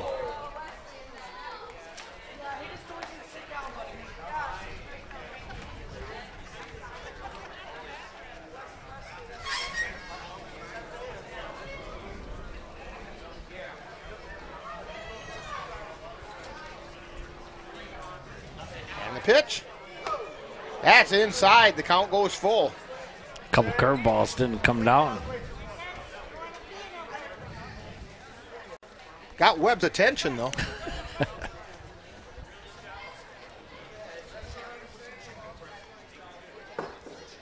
Costley at the belt. And the payoff pitch. Ground ball over towards second, fielded there, throw to first, and it's wide of the mark. Gopinski a little wide of the mark on his throw to first, so that's going to be an error on Gopinski.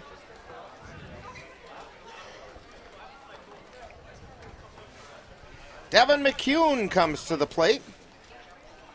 0 for 3, fouled out. To third base, to Bemnister over at third, and then he flew out to right and struck out. And there's a called strike.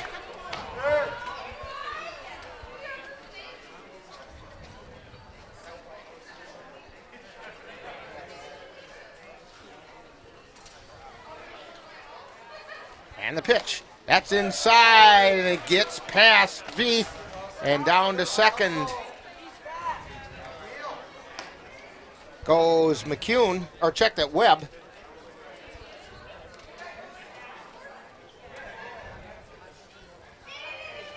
So a ball and a strike, 1 out, runner on second.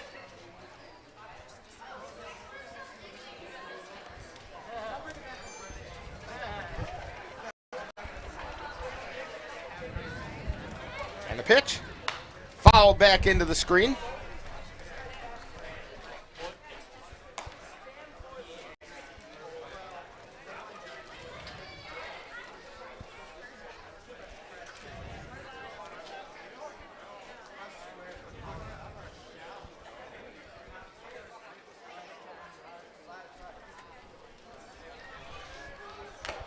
Foul tip into the glove for strike 3.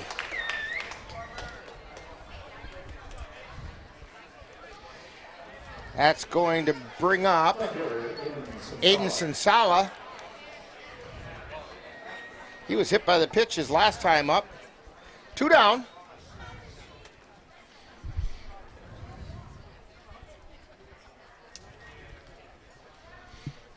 And the pitch. Ground ball down the third base line. It's fair. Bemnister fires over to first, and in time. So for the Whitetails, no runs on no hits. There was 1 Cavalier error and 1 left on base. So we've played 7.5, and it's the Cavaliers 9 and the Whitetails 3. As you're tuned to Cavalier Baseball on NLWN-TV. Achieving my goals as an adult was challenging without a high school diploma. With the help of an adult education center, I finished my high school diploma and it changed my life. This yearbook is a testament to your accomplishments and how they have impacted all of us. Getting my high school diploma made me feel like I can do anything. Now, I can help the kids in my community achieve their dreams. When you graduate, they graduate. Visit finishyourdiploma.org to find free and supportive adult education centers near you. Being a cowboy, well, I don't know anything different. I had a very successful career. Life was fast. I was preparing physically. I wasn't doing anything mentally. And then I got hurt. I dug into mental health. I wanted to be better as a person. I start my day with a workout. I live life 8 seconds at a time. Find a place to stop and just breathe. Love your mind.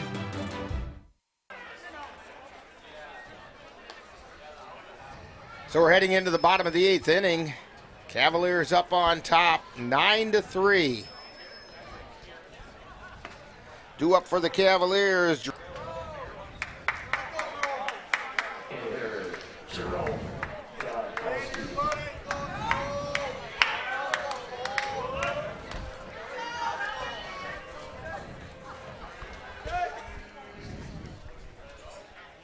Here's the wind in the pitch. That's low for a ball.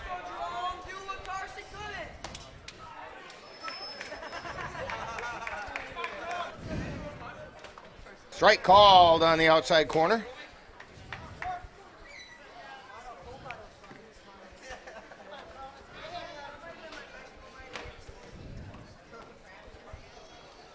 And the pitch.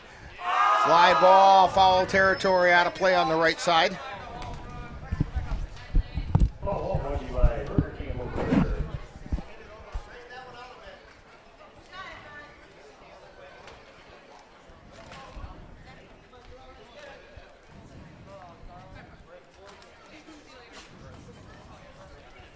There's the wind in the pitch.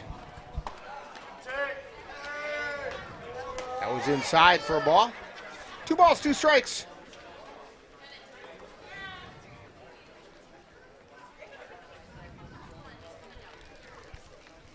And the pitch. Swung on a miss. Strike 3. Kroll singled his last time up. Drove in a run.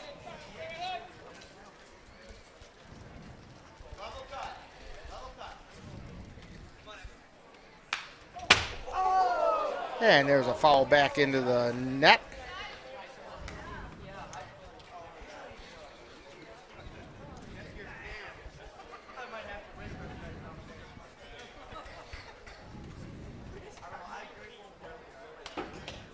And the pitch.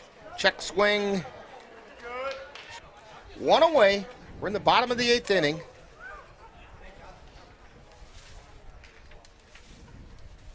And the pitch. That's high for ball 1. Devin McCune on the mound for the Whitehall Whitetails.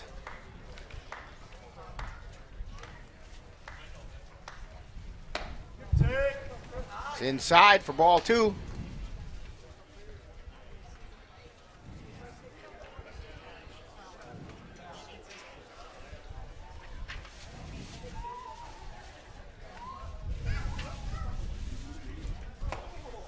And that pitch is high.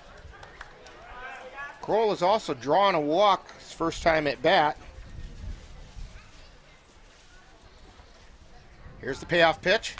Foul back.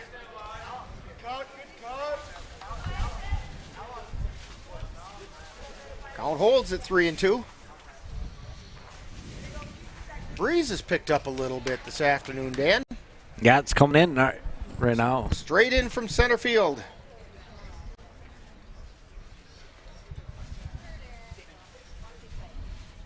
Here's the wind in the pitch. And he swings and misses for strike 3.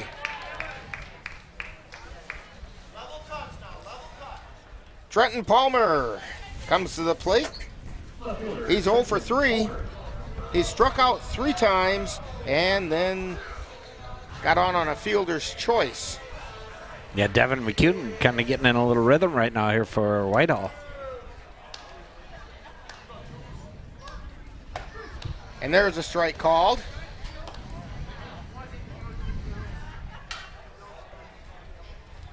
And the pitch. Strike 2.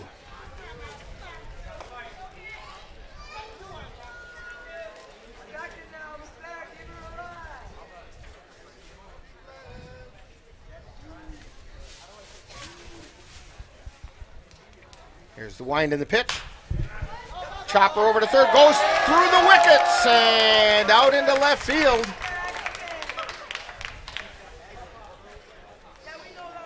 I'm pretty sure that's going to be an error. Yes, that's what they put up on the scoreboard.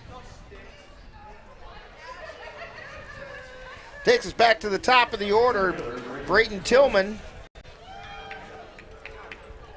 Tillman's had a pretty good day today. He's got a 2-hit day. He singled and tripled.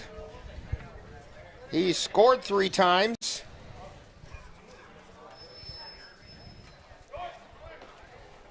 Pitch is low for a ball. Down to second is Palmer.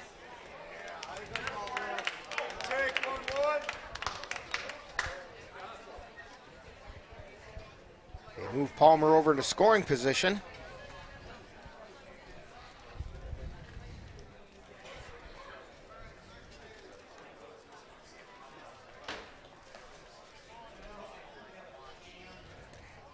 McCune steps off the rubber. Palmer goes back to second.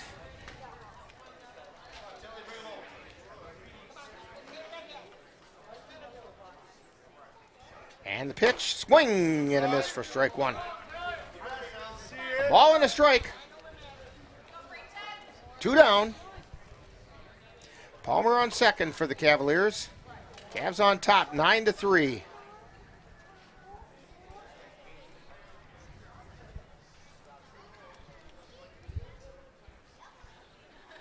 And the pitch. Ground ball, foul down the third baseline.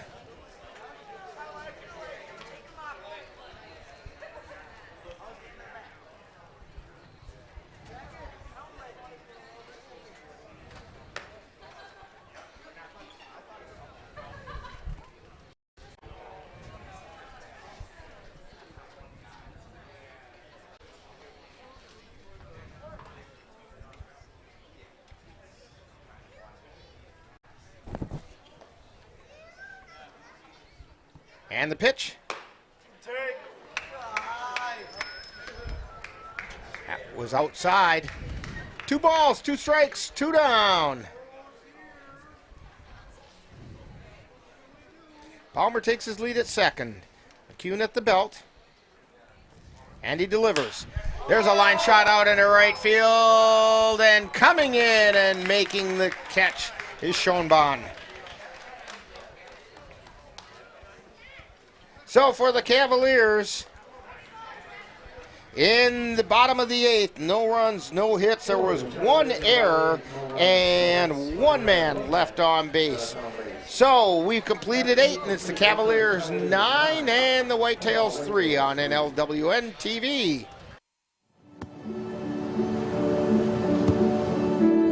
I don't remember how it started. Go to that.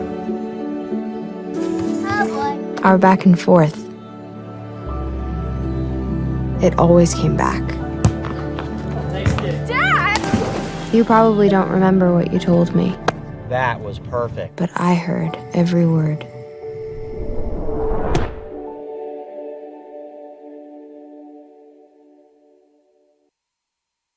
Being a cowboy, well, I don't know anything different.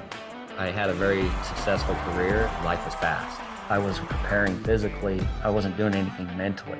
And then I got hurt. I dug into mental health. I wanted to be better as a person. I start my day with a workout. I live life 8 seconds at a time. Find a place to stop and just breathe. Love your mind.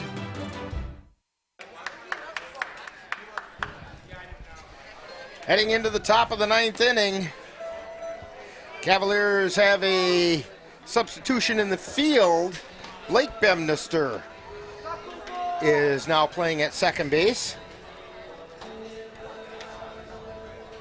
Lucas Costley on the mound trying to close this one out.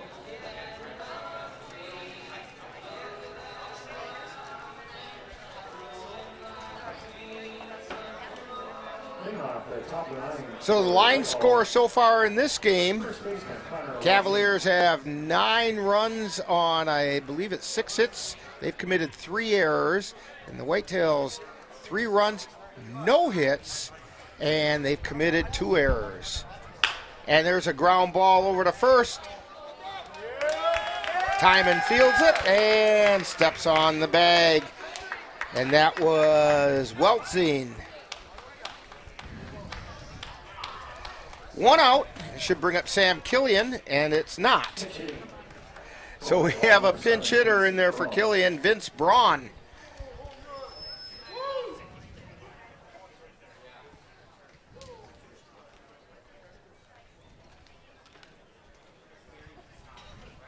And the first pitch, it's outside for a ball.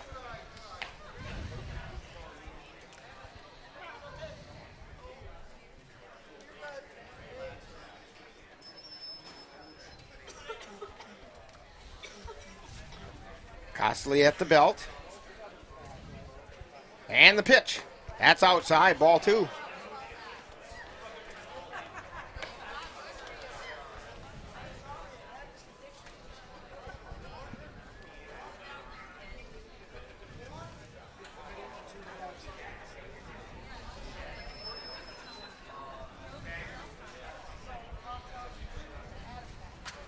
Costley wheels and deals, and that was inside for ball 3.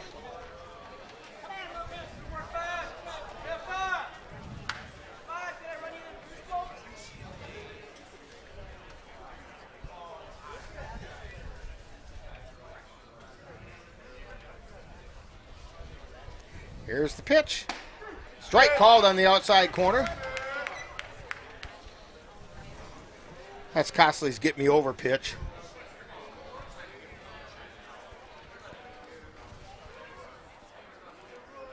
And the pitch. Ground ball over to short. Kroll with it. Throws it to first. And they called him safe. He beat it out. And Dan, I hate to say this, but there goes the no-hitter. Yeah, good stretch by Cole Timon. Just a little late.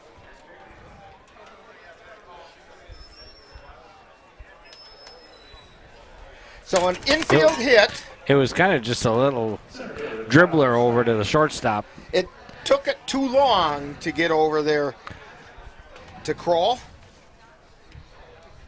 Kyle Stein at the plate. That pitch is inside for a ball.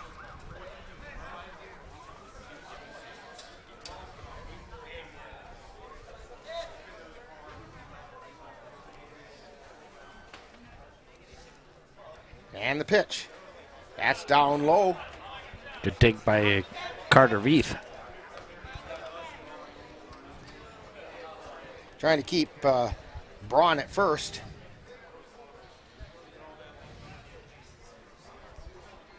Two balls, no strikes.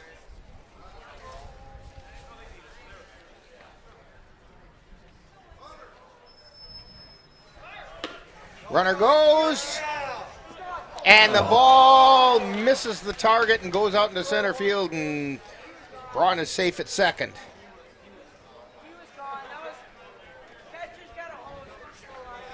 Yeah, Carter Veith had the jump, but it was just a little off.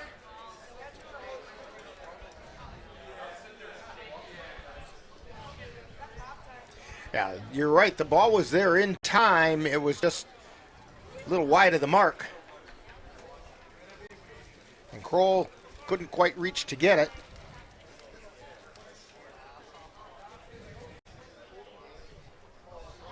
So Braun at second. 2 balls, no strikes. There's a strike called to Kyle Stein.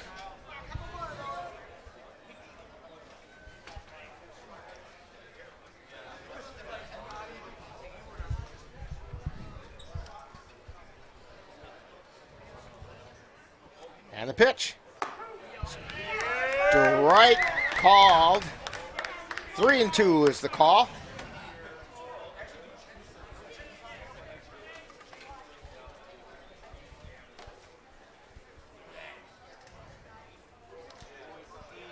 Count is 3-2. Swing and a miss, foul tip into the glove. And Kyle Stein goes down swinging. 2 down. Bryce Schernbahn comes to the plate. Second baseman Bryce Schernbahn. Bryce Schernbahn. Lucas Costley looking over at second. And the pitch. That's a strike called right at the letters.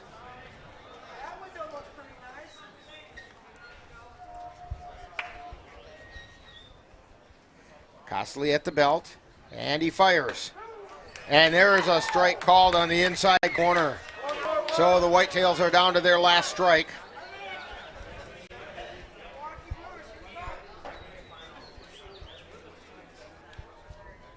Costley delivers. That's inside.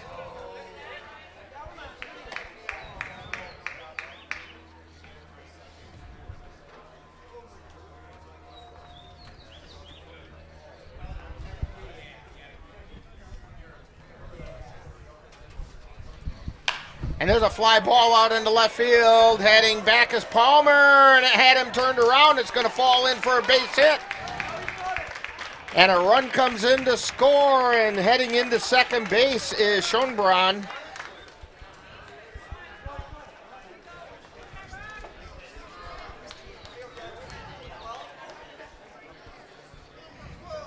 So Braun comes in to score. Schonbrunn is at second. He picks up the RBI.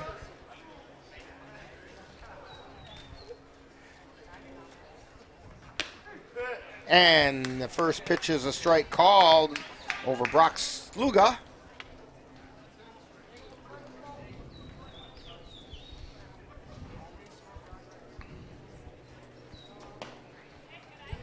That's low for a ball. 1 ball, 1 strike.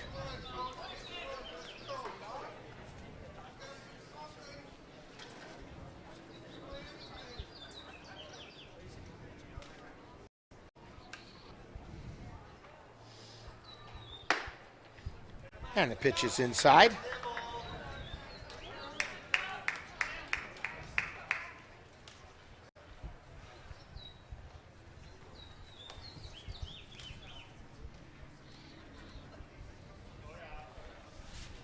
Costley looking in, and he delivers. Swing and a miss, strike 2. Again, the Whitetails down to their final strike.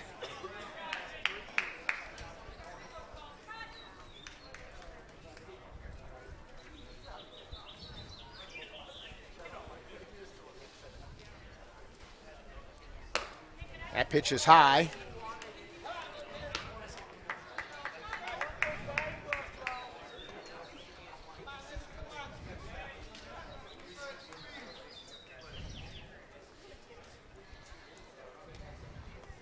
Full count. Little soft liner foul down the right field line.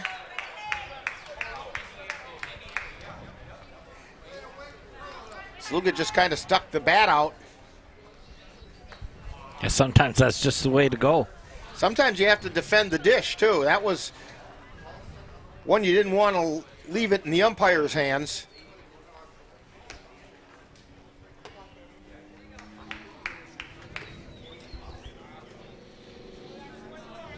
So he put the bat out and got a piece of it, and he lives to swing another day.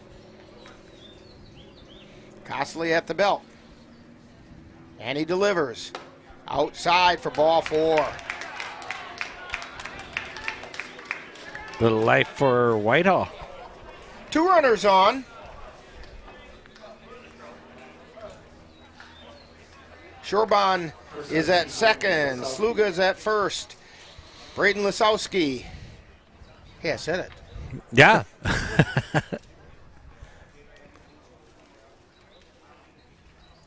He's at the plate. And that one's fouled back into the screen. Lisowski is struck out looking a couple of times, got out on an error, and was hit by the pitch.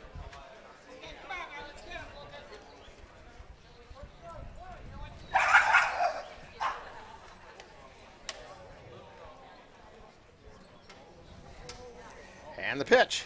Swing and a miss, strike 2.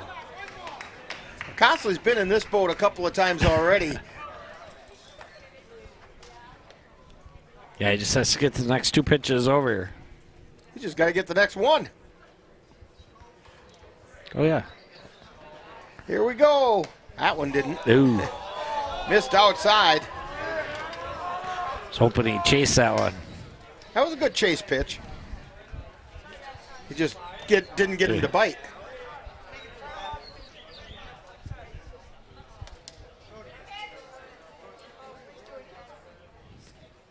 And the pitch. Swing and a miss, strike 3, and that's going to do it. So for the Whitetails, it's 1 run on 2 hits.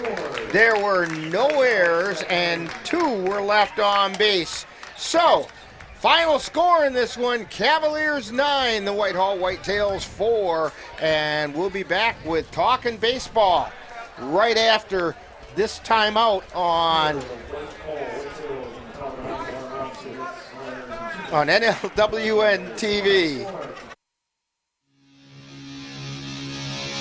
You've been watching Eau Claire Cavalier Baseball on NLWN-TV. This copyrighted presentation has been a production of the Northern Light Webcasting Network in conjunction with the Eau Claire Cavaliers and is intended for the enjoyment of the viewing and listening audience. Any broadcast, rebroadcast, or reproduction in any form without the express written consent of the Northern Light Webcasting Network LLC and the Eau Claire Cavaliers is prohibited. Stay tuned. Coming up next is Talkin' Baseball, with a look back at today's game.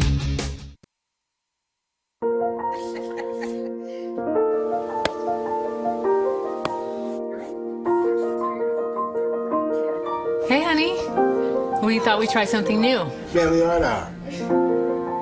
What do you think? You got jokes. You're funny. Learn about adopting a teen from foster care. You can't imagine the reward. Learn more at adoptuskids.org.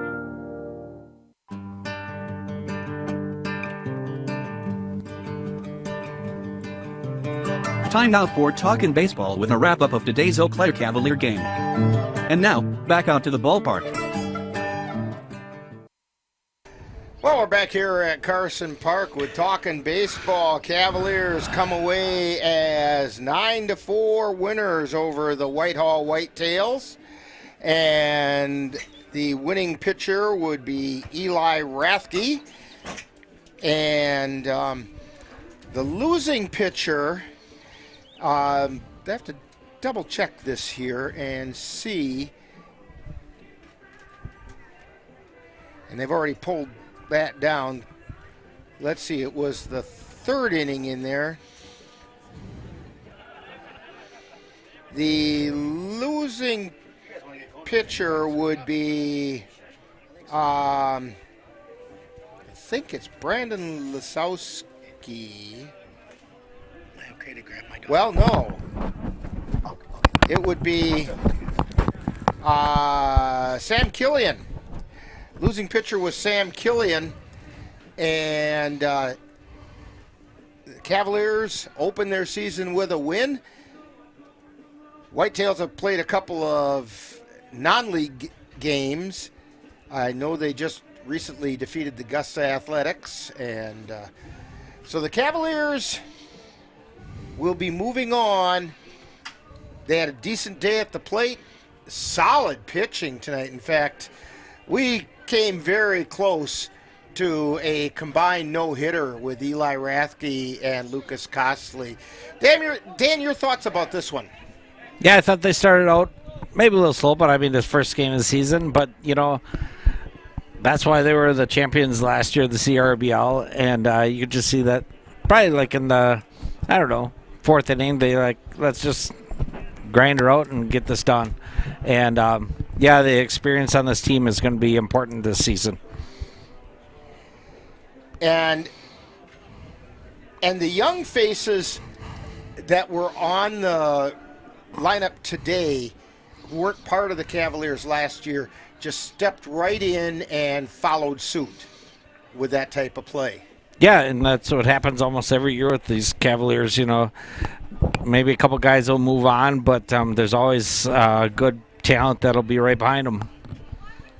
And it looks like that one of the things that I liked was the performance behind the plate of Carter Veith. The Cavaliers already have what may very well be the best catcher in the league in Sam Knickerbocker.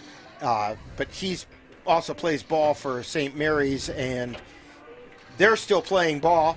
And so Carter Veith, who played catcher for UW Eau Claire this year and played catcher for Elk Mound High School, stepped right in, and I thought did a very good job behind the plate. We'll get Coach Bemnister's thoughts on that as well. Yeah, we got 3 good catchers here this season, and because it is a longer season, that's we nice to have. We may actually have 4 because Cade Mueller also did some catching for UW Eau Claire. And, of course, Cole Timon is available. And and I think catching is one of the harder jobs on team because you gotta be like the general out there on the field to see everything going on. And it takes a person who's baseball smart, right, to be able to do that. And I was very impressed with the performance by Carter Veith today. I'll tell you what, while we wait for Ryan Bemnister to come up, we will take this time out on NLWN-TV.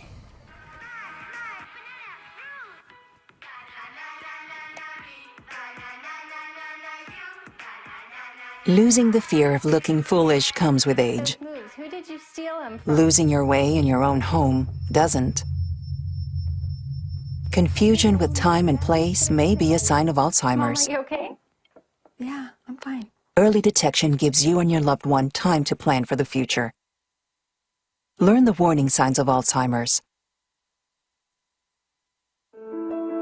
I'm Chris Jakimick. I served in the United States Air Force and I deployed 3 times. So in 2017, I was serving as an Air Force First Sergeant. Our motto in that role is "My job is people, everyone is my business." But unfortunately that year, I would lose my own brother, Lance Corporal Adam Jakimick, to suicide. The majority of veteran suicides are from guns. I store my weapons securely, not only for myself, but for my family. My service never stops. Being a cowboy, well, I don't know anything different. I had a very successful career. Life was fast. I was preparing physically. I wasn't doing anything mentally. And then I got hurt. I dug into mental health. I wanted to be better as a person. I start my day with a workout. I live life 8 seconds at a time. Find a place to stop and just breathe. Love your mind.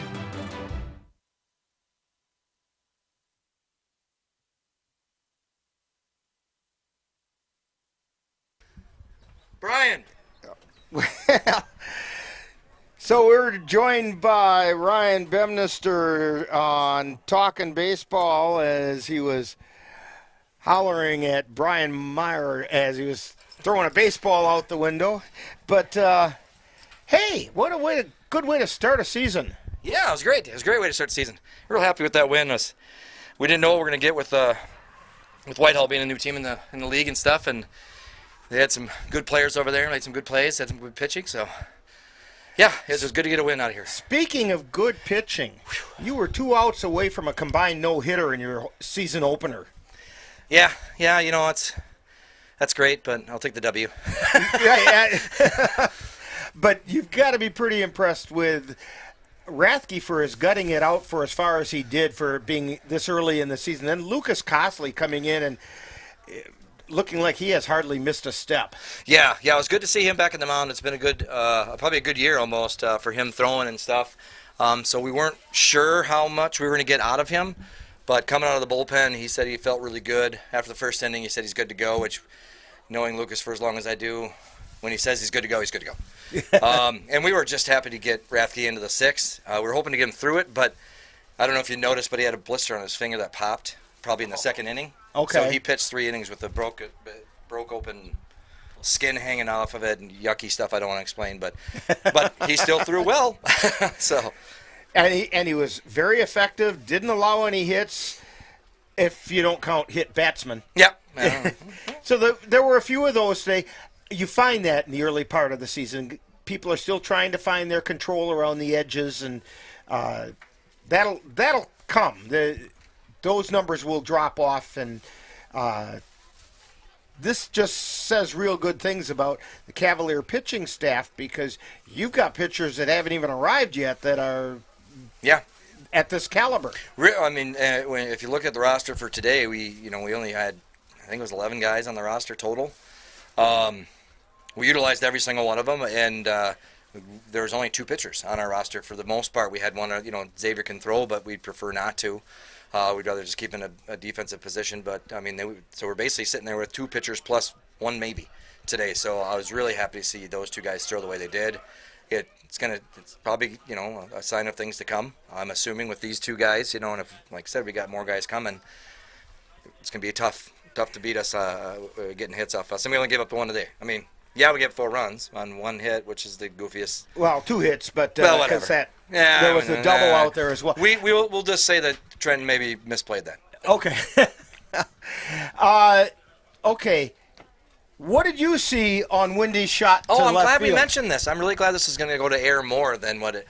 We are planning a great big party for him, because that bat flip and his celebration as that ball hit the wall made me laugh inside, and I'm still laughing inside. So just got done talking to his dad. It's so much fun. See, and from here, it was a white ball against a white background. I thought it was gone. I did a home run call. I did the same thing he did. If I had a bat, I'd have done a bat flip. I think everybody in the stadium, with the exception of probably myself and one other person in the dugout, thought it was gone. I was watching it, and I didn't really expect him not to be at first base when it finally hit the wall, because he hadn't got the first yet. And after it hit really loud, and he still trotted around the bases, not knowing what's going on, which really is kind of funny. And then he dives to get back into first and came up 2 feet short. Oh, Carson. You got to love baseball. Only in baseball could you have something like that. Yes. I hope everybody in the league makes fun of him for that for the entire season. Please, if you're watching this broadcast, walk up to Carson Windenhausen and make fun of him for that. But luckily it didn't matter. I mean, that's the nice part about the game today. We were basically in control from the 4th on. We thought we were in control right away, and then we just had a bad luck inning with a couple of errors for the kids that don't make errors normally. Right. And it just was a weird thing. We had an injury with our shortstop, with Riley. He's basically playing with one arm, hoping to get things through. That's why we had to make a defensive change late. But, you just have kids like that, and you just gotten it out, and I'm just glad we played the way we did with what we had out there. So coming up on Saturday, you've got another CRBL games, because it's a doubleheader against the Chippewa Falls Lumberjacks right here at Carson Park. Are you expecting more of your roster back by then? Yeah, we should have another 3-4 guys back by then. It should be the semblance of our team minus probably 2 guys, maybe 3, so we'll be up to that 17 range, which would be more comfortable for us to make moves and do things with. It's just, you never want to make a roster move and then have it bite you in the butt by losing somebody later on. So right. That safety net becomes bigger for us middle of the week next week. Okay. Well, congratulations on the 9-4 win to get the season started tonight, and I guess we'll see you next Saturday. Sounds good. Thank you. And we'll be back with more Talkin' Baseball right after this time out on NLWN-TV. My name's Stacy. I'm 57, and I was adopted in 2020. One teen can come in and make you look at life in a whole different way. He's my father, so I look up to him a lot. If I can be 10% of the man he is, I'll be a happy person for sure.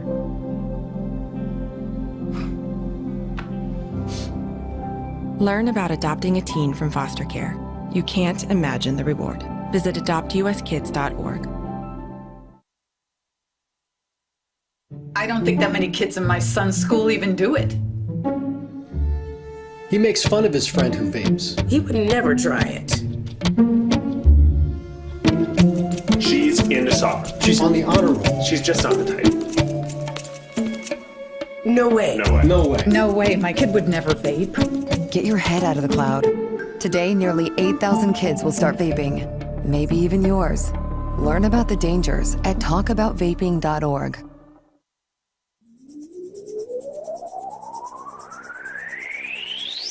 You're tuned to the Northern Light Webcasting Network and NLWN-TV. We use advertising revenue to make this service available to you. If you have a business and would like to get your message out to our ever-increasing audience, give us a call at 715-563-1749. We'll be happy to discuss our budget-friendly advertising packages with you. Get your business noticed on the Northern Light Webcasting Network and NLWN-TV by calling 715-563-1749. And we're back here at Carson Park. Rick Olson along with Dan Petchow on the camera and giving us our color commentary, and Ben Ryder on the computer. Cavaliers come away winners today, opening the season with a 9-4 victory over the Whitehall Whitetails. And the Cavaliers had 9 runs on 6 hits. They committed 3 errors, if I was adding things up correctly. And the Whitetails had 4 runs on 2 hits, and they committed 2 errors. Winning pitcher today was Eli Rathke.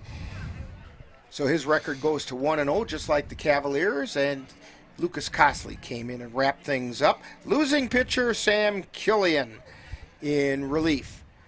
So, Cavaliers are 1-0 on the season, and will face the Chippewa Falls Lumberjacks on Saturday, and we will have that one for you right here on NLWN-TV with the bullpen or dugout show. In the dugout show begins at 12 noon, followed by the live play-by-play action. Be sure to join us on NLWN2 for our coverage of vintage baseball as we bring you the Menominee Blue Caps playing baseball. It's 2 words in this situation. That's in the style of the 1860s. Our first broadcast will be on Monday, June 23rd. We'll bring you coverage of the Blue Caps taking on the Flat Rock Bear Clan out of Michigan and the Fillmore Fungi from Minnesota, all taking place at the Menominee Baseball Festival. Coverage begins at 7 on NLWN2 on Monday, June 23rd. Join us tomorrow on NLWN-TV as we bring you Colfax Viking baseball. The Vikings will host the Spring Valley Cardinals. The bullpen show begins at 4:40, followed by live play-by-play action. This reminder once again that the Eau Claire Cavaliers want to remind veterans of the United States military that they can get a lifetime pass to all Cavalier home games simply by coming to Carson Park with your veterans identification, and the Cavaliers will be happy to issue you your lifetime pass. It's just the Cavaliers' way of saying thank you for your service. Today's Eau Claire Cavalier baseball game has been brought to you by Menominee Eye and Optical with quality personalized care for you and your family. Your Napa Auto Parts store at 3580 Mall Drive in Eau Claire. Mom's Restaurant and Pub in Colfax. That's comfort food the way Mom used to make it. Midwest Environmental Consultants, lawn care and soil testing experts for Western Wisconsin. Auto Vision Center, windshield repair and replacement on North Claremont Avenue in Eau Claire. And the Chippewa Valley Museum, where you can connect with the roots of the Chippewa Valley in Carson Park. Be sure to thank these fine sponsors for bringing you Eau Claire Cavalier Baseball on NLWN-TV. This is Rick Olson along with Dan Petchow, Ben Ryder. That final score once again, Cavaliers 9 and the Whitetails 4. You've been tuned to Talkin' Baseball on NLWN-TV. You have been tuned to Talkin' Baseball with a wrap-up of today's Eau Claire Cavalier baseball game. This has been a presentation of the Northern Light Webcasting Network and NLWN-TV.